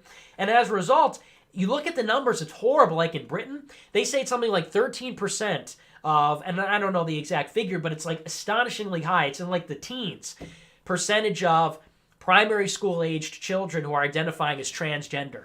This is unheard of. It was 1% 10 years ago. It's 15% in some of these countries now. And why do you think that is? Because it's being promoted. And of course, children go through, you know, periods of questioning or whatever. They're children. You're developing your identity. You understand what it means to be a man. You know, a boy is not a man. A girl is not a woman. That's what the coming of age is understanding, well, how does this all work? How do we relate to one another? You need them to be molded in that direction. So why do you think they start identifying as, why do you think 15% of them identify as transgender? Are they experiencing gender dysphoria, some legitimate, you know, mental illness or genetic disability? No, it's just questioning that's been enabled. Ideas get put in their heads. And you get somebody who, you know, normally it's a phase or it's whatever, it's a natural exploring thing, part of childhood development, turns into, well, my gender identity is a girl, and I'm going to cut my genitals off and go on hormone therapy and permanently stunt my development. And what do you think happens? In 2, 3 years, 5 years, they're like, oh, wait a minute. No, I'm just a normal guy and I want a normal life again. And you're done then, you know? So you're right, it's totally sick, and the numbers are rising, and it's a direct result of the culture. So I see, you know, for example, the refrain has always been, oh, so what? How does that affect you? Somebody's going to be a transgender, somebody's going to be a homosexual. How does that affect you? You know, they're going to do their own thing. Well, we live in a society of children. You know, that's, I guess, the fatal conceit of the individual, as we think about things in terms of an adult society, of totally autonomous people with free agency, and they're totally choosing, and they have complete choice and free will, but that's not the case. You got children eating up media, and children eating up all this stuff. So you have to have responsibility. You have to promote things that are in the interest of the public good, of the state, of the general order. That's not conducive to any of that. It's actually very unhealthy, degenerate, evil. You know, it doesn't get said enough. It's evil. So yeah, the drag queen stuff sends me over the edge with the Chips Ahoy thing. You see some freakazoid in clown makeup and in a dress, and it's some, you know, dude. What kind of dude does that? A sick freak. That's who does that. And it's all about, and again, it's all about sex, alcohol, drugs, promiscuity, bad morals. Totally sick. Yeah, that kind of, normally I don't, you know, whatever. We get conditioned to accept a lot, but that kind of thing is just like, we're in hell world now. The devil is literally creating this stuff. It is new Babylon, mystery Babylon, whatever, incarnate. MD Extreme says the United Diverse People of Colors Democratic Free Equal Republic of America. No relation to Israel, but all citizens must submit to Israel. Yeah, that's where we're headed, right? Tyler says, Nick, your show is so great. I just had to sign up for a premium membership. Keep up the great work. Hey, thanks, man. Hey, NicholasJFuentes.com/membership. Be sure to check it out, right? Is that where you found it? Just kidding. Thanks. Tim says, shout out to Hoff. He's 21 and just got potty trained. Okay, I don't know what that means. Your mother says, if you could only choose one, what would it be? Based or red-pilled? I would choose based. Definitely based. Mister says, how do I stop Hoff from eating his own poo? I don't know what that is. Retard Department says, please don't look up the last name of Nabisco's CEO. Uh-oh, why? What is it? Well, now I have to. Oh, no. Irene Rosenfeld. That's quite the looker as well. Oh, so it's a white guy.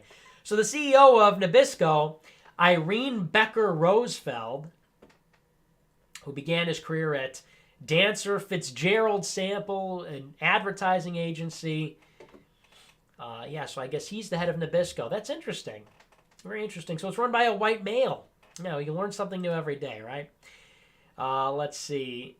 Smelly says, how to act like Walter from Drake and Josh. I think we answered that one last week. Black Swan says, Nick, hey, thanks for the big super chat, by the way. Wow, holy smokes, very substantial. He says, Nick, I just broke up with my BF of 7 years. I've rejected my wickedness and have chosen to celebrate life with a wife and children. Your show has been a light guiding me back to Christ. You truly help countless people, Nick. I love you and all the Nickers, pee-pee poo-poo. So is that like a homosexual thing then? Broken up with a boyfriend? Okay, well, I guess, you know what? We want people to leave that lifestyle, so I suppose congratulations that you're choosing to live the right way. Good, yeah. No, we're not, not a fan. That's not the ideal starting position, but I guess that's good to hear, right? Better late than never. Welcome to the right side of history. Welcome to the right side of the natural law. But good to hear, and God bless, and thanks for the big donation. And, look, that is the position of the Catholic Church. You have people who have this wicked tendency, and I'm sure it's tough.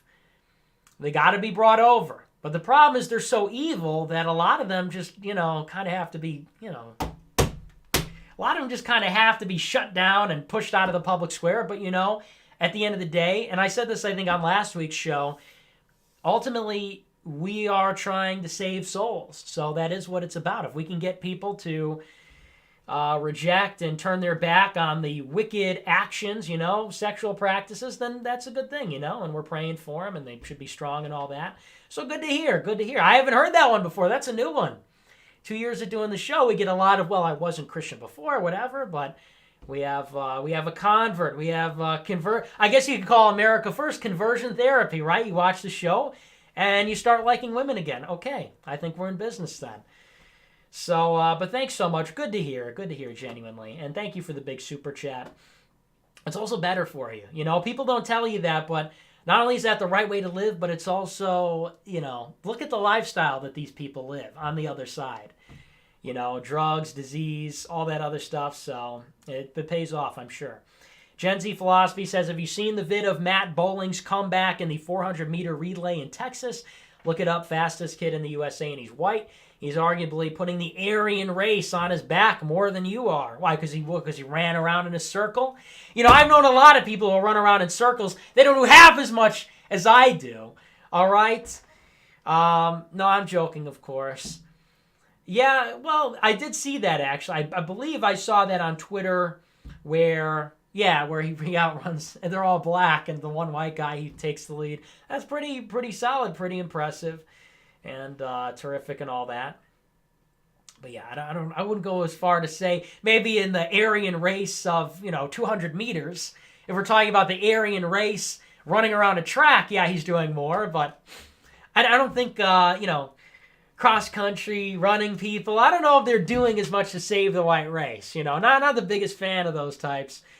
So I'd be more inclined to say that America First, really. Thank you. We need our athletes, I guess, but really it's the content creators that are bearing the brunt here, But hey, kudos to him, right? Aryan excellence. That's what we are looking out for, right? We are all about Aryan excellence. I wonder if Jared Hull watches this show and realizes it's jokes when we say that it's tongue-in-cheek. I'm sure a left-wing person is like, oh, I can't believe he's Nazi. But anyway. But I did see that. Congrats. Flannel says, I miss the good old days when Wignats invaded and sent their low IQ super chats. At least good content came out of it. Yeah, I guess they all got banned. Funny you should mention that. I guess they all got banned and never to be heard from again. But you're right. It was good content while it lasted. The problem was they would never come on the call-in shows because they're not smart enough. Max says, do you think that your internet activity would prevent you from getting a normie job if you wanted one? Probably. I don't know. I haven't tried to get a job since... Actually, I did. I did try to get a job 2 summers ago. But then I ended up just working at UPS, and they don't really care. So what do you mean by a normie job? I guess, like, the lowest rung, they don't really care. Like, if you're on an oil rig, if you're just, like, totally disposable, expendable, they just need bodies. I think nobody cares, whatever. They hire, like, felons and convicts or whatever. But I think if you're talking about a high-level professional job or a desk job, I think eventually would become a problem. If they didn't discover it in the hiring process, eventually it would come out, I think, and that'd be trouble. So, yeah, I think so. David says, should we crush China's economy by tariffing them since they're becoming more of a world power? Is there a Chinese lobby people don't talk about? Yeah, we should. We shouldn't, like, destroy them, but we should, I think, try to choke them out a little bit. Should try to forestall their rise as much as possible. Stunt their development. We certainly shouldn't help them get stronger than they are, right? And yeah, there is a Chinese lobby. Look at Nancy Chow, or whatever her name is, the transportation secretary, wife of Mitch McConnell. It's right there. She was bribed by the Chinese, and she's the wife of the Senate Majority Leader. Now she's in the White House. She's in the executive branch. So it happens all the time, and they do buy off the trade representatives and everybody else. It's totally there. They got big money. Reactionary Czar says, can't wait for the Mel Gibson Rothschild movie. Yeah, me neither. It's going to be good. We'll do my allergies are acting up. We'll do a group visit to see that maybe, right? That'll be the America First meetup. Let's see. Smelly says, do you think getting a GF on Tinder is cringe? No, because that's where it happens these days. It's not ideal, and I haven't used Tinder before. But from what I've seen, it's really not ideal. The people that are on there aren't great, but I'm sure there's winners on every platform for the most part.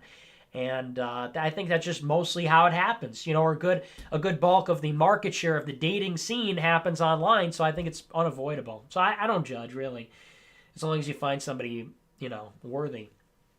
Not Mossad says, Chips Ahoy, more like pee-pee poo-poo. Good one, dude.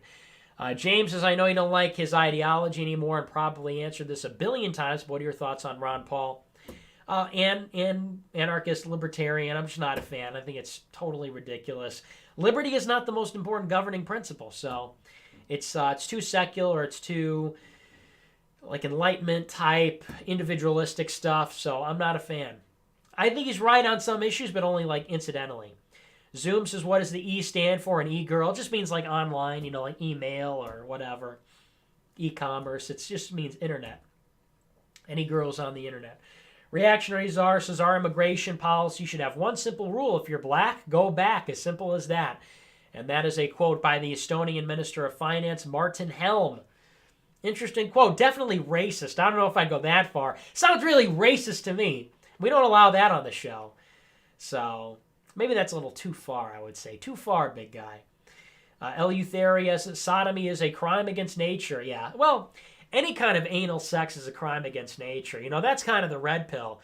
Because I used to be very blue-pilled on this in high school. Not that I was doing that, but I was like, in high school, I was like, oh, whatever. People are going to do their own thing. And it doesn't matter. Between anybody, whatever. I had a very, blasé, the libertarian attitude. Individuals, consenting adults, do what they want to do. But as I got older, I really thought about it. And you got to think about what sodomy is. I don't want to put that image in your head. Family show. But everybody knows what sodomy is. It's repulsive. The idea that a rational, dignified human being would engage in such a debased act. I don't know how anybody misses that, Forget the idea of, well, it's consenting adults and whatever. It's wrong. It's perverted. And everybody got a lot of heat for this. The Christians and the right wing got a lot of heat for comparing it to bestiality, but they are both crimes against nature. One is a crime against nature, probably more severe, I guess, having sex with an animal, but, it is the same premise. It is something that is just morally reprehensible. It's just something that is not meant to be. And the same is true with cross-dressing and all these other things. It is against natural law. And we all intuitively subconsciously know what that means. That's why we're all repulsed when we see this stuff. You know, it's funny. They always say, well, you know, if God made me transgender, if God made me a lesbian, if God made me a homosexual, then, you know, we were born that way. It's like the animals are doing it. Well, then where does the natural repulsion, where does the natural revulsion, rather, where does that come from then, right? If it's legitimate by the nature of you're born with this, whatever, you know, then shouldn't it be the fact that 100% of the population is repulsed by this? Where did that come from then, right? If not but for an intuitive understanding of design, telos, natural law, all that. So yeah, it's just gross. It goes all ways. You know, I've had some of my peers, they talk about sodomy, but heterosexual, and we can give no quarter for sodomy of any kind. Remember, procreative, that's the only way we're doing it in 2019. Within marriage, we're going Catholic style, all right? Don't want to get too crude, don't want to get too explicit, but that's 2019, that's what we're doing, okay? Anyway, why it's all the sex questions tonight. Not Mossad since I stopped dating a man after getting Nick's premium. It cures homosexuality. You don't even need electroshock. You watch America First, you watch premium. It's such a high T, you know, virile show that it's just sort of like this osmosis effect. You absorb it through watching the show. You get your balls back, you know. Mr. says thoughts on Dr. Michael Savage. I don't know enough about him. I guess I've been told he's good. I've been told he's better than most. He attacked Shapiro and the others. So I've heard good things about him, but I've never listened to his show. I'm not too familiar with his whole scene.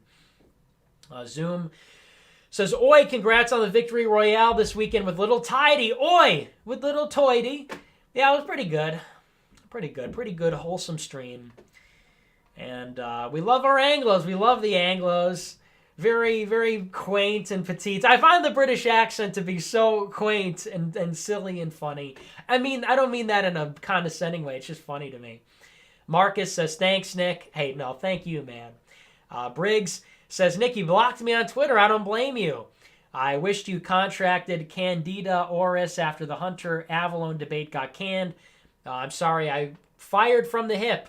Not asking to be unblocked, just wanted to wish you a good week, big guy. Pee pee poo poo. The power of the block. People say, why do you block? You block because you're mad. It's because of results like this. I block people, and invariably it's, you know, I don't know, you said this isn't you, but I get people who say, please unblock me, or I'm sorry, I was mad, or you get people who say, you were right to block me, you know?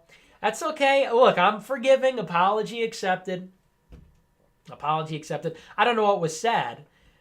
But I don't know what tweet you're referring to. I don't even look at my mentions anymore. I've been getting so many notifications lately, I don't even read them.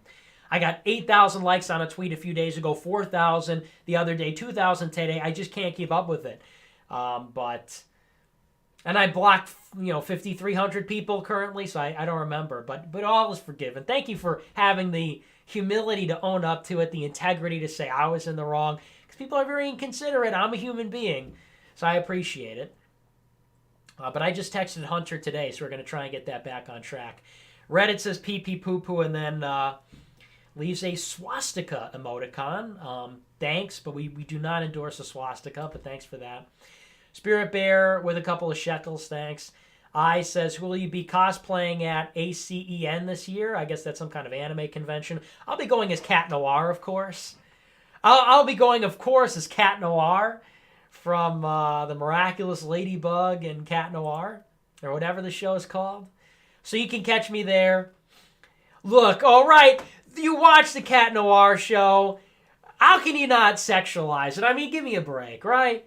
And lock me away, right? If I'm a criminal for sexualizing Cat Noir and the Miraculous Ladybug, how can you not? It's almost by design, all right? No, but I'll be going as Cat Noir. I'll be going as Shinji Ikari. I'll be going as Ava 1. No, I'm not going to the anime convention. I'm not a weeb.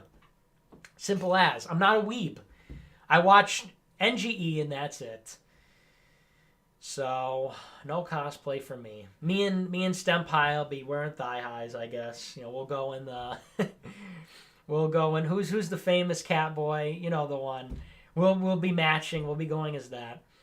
Ron Sun says, Nick, just kidding, just kidding. I know this is the new thing. People clip that and they're like, no, Nick's whatever. Ron Sun says, Nick, when are you going to release your long-awaited Minecraft mod showcase on the Mustard? The Mustard mod. I don't know what you're talking about there. I haven't been playing Minecraft lately. I went in there to check out the new update. I just don't like Minecraft anymore. I can't get into it. I don't know. It just seems so, you just do the same thing, you know. Chop down some wood, you make your tools, you mine, you go back up, you make a pickaxe, you mine, you go back up, you make things, you go back, you collect things. It's just too, like, I don't know. I feel like my life has enough of that. I feel like when you feel these responsibilities nagging you in a game, it's like it no longer is entertainment for me.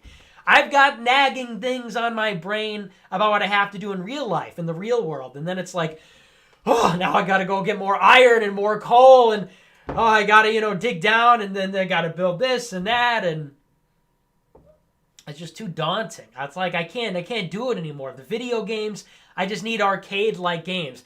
I need to go into Grand Theft Auto, kill a bunch of people, do car crashes and things in first person, and then I'm good, and then I got my fix.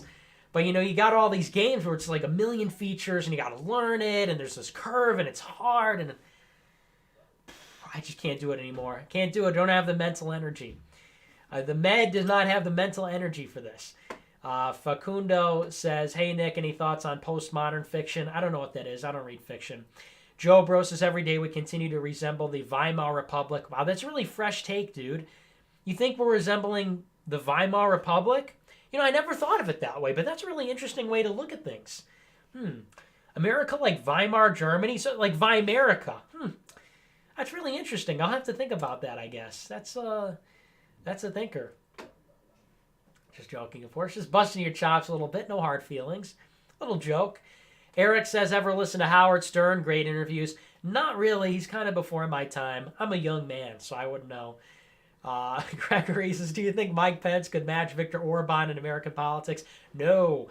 Mike Pence is a establishment guy. Total establishment shill. Look at Nick Ayers, his chief of staff, and he works with Nikki Haley. This guy is just like all the rest. He's just like George Bush. Not a fan. Dima says, can you do a cartwheel? I don't know, probably. I haven't done one in a long time, since when I was young and spry. I could probably do it if I put my mind to it, but, it's been a while since I did one. I don't know. I'm just so sedentary. I don't know what I can and can't do anymore. I don't know if I have a weak grip because I have a heart condition or because I'm dying. Do I have cancer? Is it because I have the sleep schedule thing? Or is it because I just don't grasp things? Because I just sit around and work on my keyboard all day doing notes and reading? So I don't know. I think I'm just sort of deteriorating. I'm becoming just like this blob sort of thing. I have no arms or legs, but I must save the white race. I have no physical form, but I must save the white race. That's what I'm becoming, Sooner or later, I'll just lose all functionality, I won't even be able to gesture. So I'll just get balloon up to 500 pounds. So, yeah, but I could probably do a cartwheel. John says, what is your middle name? I'm not telling you. Why would I tell you more information about myself? So you could, file government records or, look into things? I'm not telling you anything.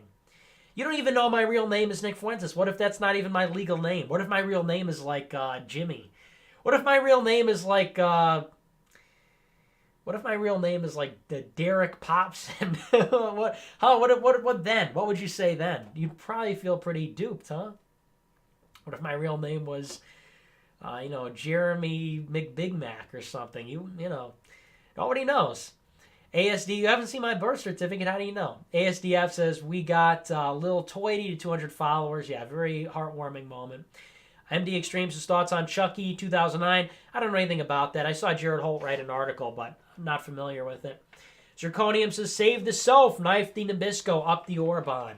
Very succinct, very true. And Cynical says, hey, Nick, Soph just got deplatformed. Send help. What happened? She get kicked off YouTube? Now I got a white knight. Now I got to go Travis Bickle mode. Now I got to go and I'll be like, you should be a dancer. You should be going out with boys. And she'll be like, you're square. You're square. And I'll be like, I'm square? You're the one that's square. You make racist YouTube videos? That's hip? What world you from? I'll say that. And then I'll go and rescue. I'll go and I'll be like, hey, are you Joe Bernstein? I'll be like, come on, get out of here. And I'll be like, suck on this. And then I'll deliver a logical argument, and that's, it won't, but then that is where it departs from the movie, but that's where it goes in a different direction, all right? No violence. We hate violence. Travis Bickle, but, with facts and logic, I guess you could say, right? But I'll have to go in, save the day, get in my taxi cab. Such a good movie.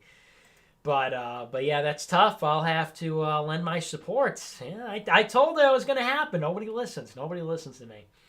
Smelly says thoughts on depressed, emotionally crippled girls. Avoid. Yikes.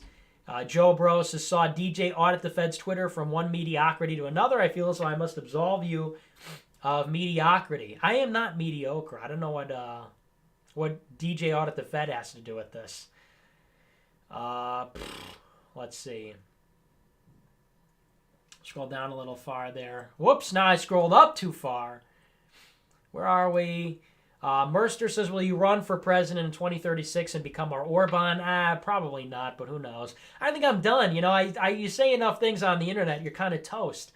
I'll run in 2036, and all the clips are going to pull. Oh, here's the time Nick picked his nose. Here's the time Nick said to kill globalists. Here's the time Nick said, cat boys, whatever. Here's the time Nick said, this and that. And it's just, not going to be a fun time. It's going to be a rough year. Sargon of Akkad had a pretty rough go. Imagine how it's going to be for me. But maybe, who knows. Rando says, hashtag free self. So true. Elon says, have you ever been asked out by a girl? Yeah, I was asked out by a girl one time in 8th grade. Yeah, I can say this because that dummy... She, after Charlottesville, I think it was, she, blocked me on everything. We were friends for years, and she blocked me on everything. Just another red-pilling moment on the femoid question, by the way. We've been friends for years. We did a radio show together. We went to school in the same city for a year. We were pals. We went back to middle school. We hung out. Probably the only time I had a girl who I considered a friend, and it wasn't like a, relationship thing. Anyway, so I can say this because she betrayed me, and that was a C-word thing to do. Not going to say it because I'm a polite gentleman, but that was a real, you're a real C for that one. But anyway, that's not polite on Mother's Day of all days, but you deserve that. We were at a party. It was the summer party, the summer get-together, and this girl was hosting this party in her backyard. It was like her birthday party, and she was the psycho, not the girl who asked me out, but the girl who was hosting the party. I didn't know her that well. She was psycho. I didn't like her. But she had this party, it was co-ed, and that was a big deal because it was middle school. And usually, around that age, boys run with the boys and girls run with the girls. But it was like this co-ed party, and I was there. And this girl who was in my English class, we knew each other for about a year. She was like, hey, she was like, and it was in front of everybody. She was like, hey, do you want to go out sometime? And I was like, no, I'm good. I was like, no, no thanks. But I don't remember the exact verbiage, but the general sentiment conveyed was basically, that's okay. I think we're good where we are. We're friends. That's fine. And she was not happy, But she didn't say anything, She kind of took it like a champ, and the party went on, and I had a good time at the party, And then probably a week or two later, she was like, I asked you out, and you said I'm good. So this allegedly, tore her up inside. She was not happy. Eventually, she got over it, apparently. But I was like, what? You can't just impose that on me. What, I gotta say yes? I don't even like you that much. And she asked me in front of everybody. It's her fault. She puts me on the spot like that. I gotta, be beholden to all these people. Can't even let her down gently. But yeah, that was the one time. That was the one time a girl asked me out. I don't think it ever happened. I guess it's happened in subtle ways. I'm sort of autistic, so because girls have tried to get my attention before. And only until after the fact I realized, oh, they were trying to... People have texted me the most outrageous things, and I don't even see what is... I can't read between the lines many times. Because I'm just kind of a weird guy. I'm a little, sort of off, I'm a very, what is the word? Neurotic, sort of guy. So I don't really catch the drift a lot of the times. I can't really read between the lines. But that was the one time when there was an explicit proposition made, and I was like, no thanks. So you block me on Snapchat. Well, you tried to ask me out and I turned you down. So who won there? So who wins? Anyway, Jerry. So I hope you like that joke or that story. Julie says donating to wish Black Swan the best of luck. Truly heartwarming, and I hope he has best days ahead. God bless you. Yeah. Congrats. It's a little. I don't know. I mean, it's a touchy subject, but. I guess if you're reforming in that lifestyle, that's what we want to see. And it's a tough thing, right? I imagine that's probably a difficult, hard road ahead. But hey, God bless, man. God bless that you're going to be on the right side of history. The right side of God. You want to be on the right side of the big man. Or not going to be fun, right? Black Swan says, I know it's not ideal.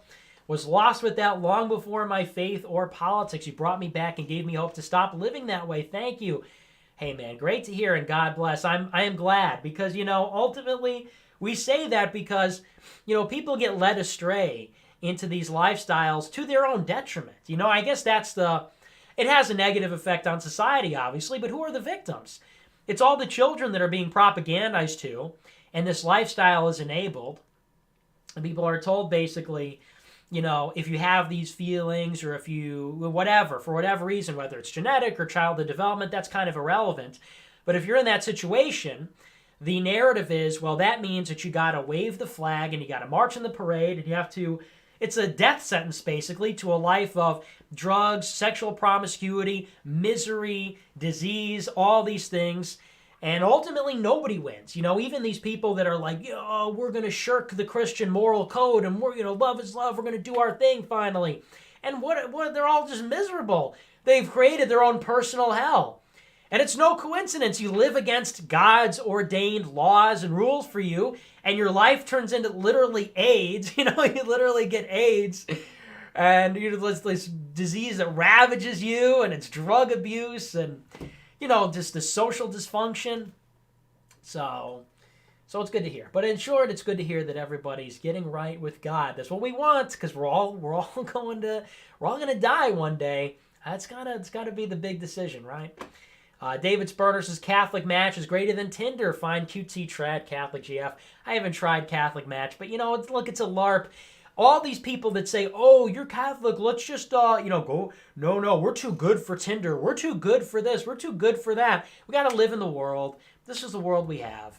And you can find people on Tinder, not that, again, not ideal. I'm not trying to be the defender of Tinder. It's like a hookup thing for a lot of people.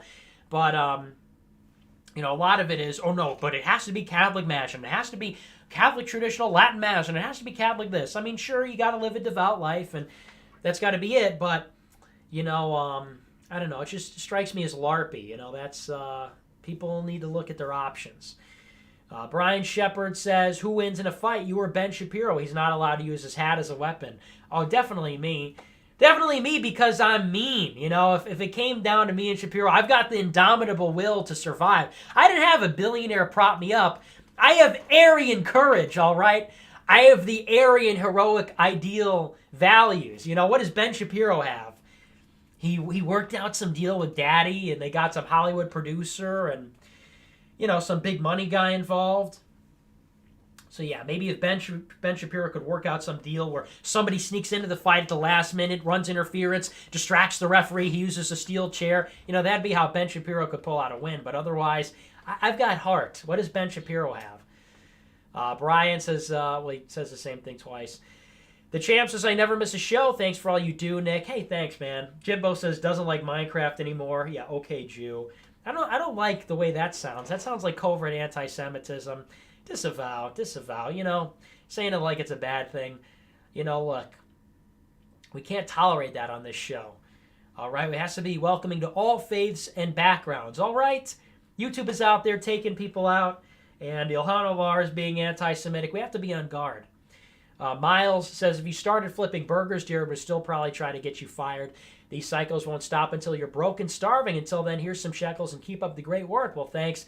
You're right. It's true. That's what happened to Sean and everybody else. Smelly says, thanks for making being Catholic cool. The message will strive. And when did you start watching Sam Hyde? And how weren't you red-pilled then as a libertarian? Well, you're welcome. Yeah, I do make Catholicism cool. I make it based and red-pilled. I started watching Sam Hyde when I was in college, second semester probably, so like 2017 probably started watching Sam Hyde.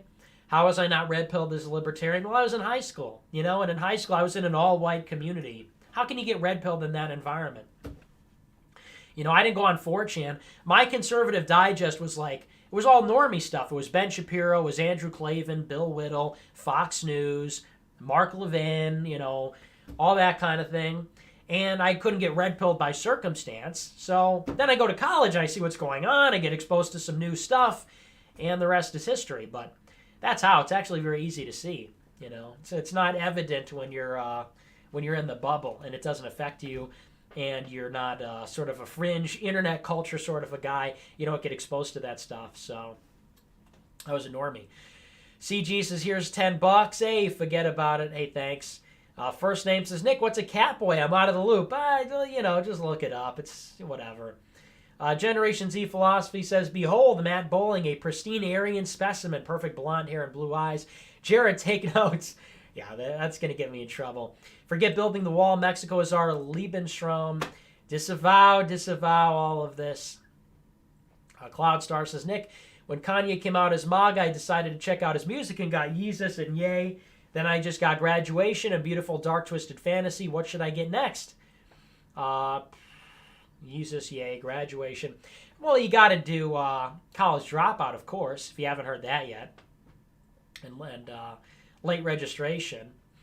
Yeezus is, Yeezus and Yay are not the best releases. At least that's, the critical reaction. Graduation's the finest.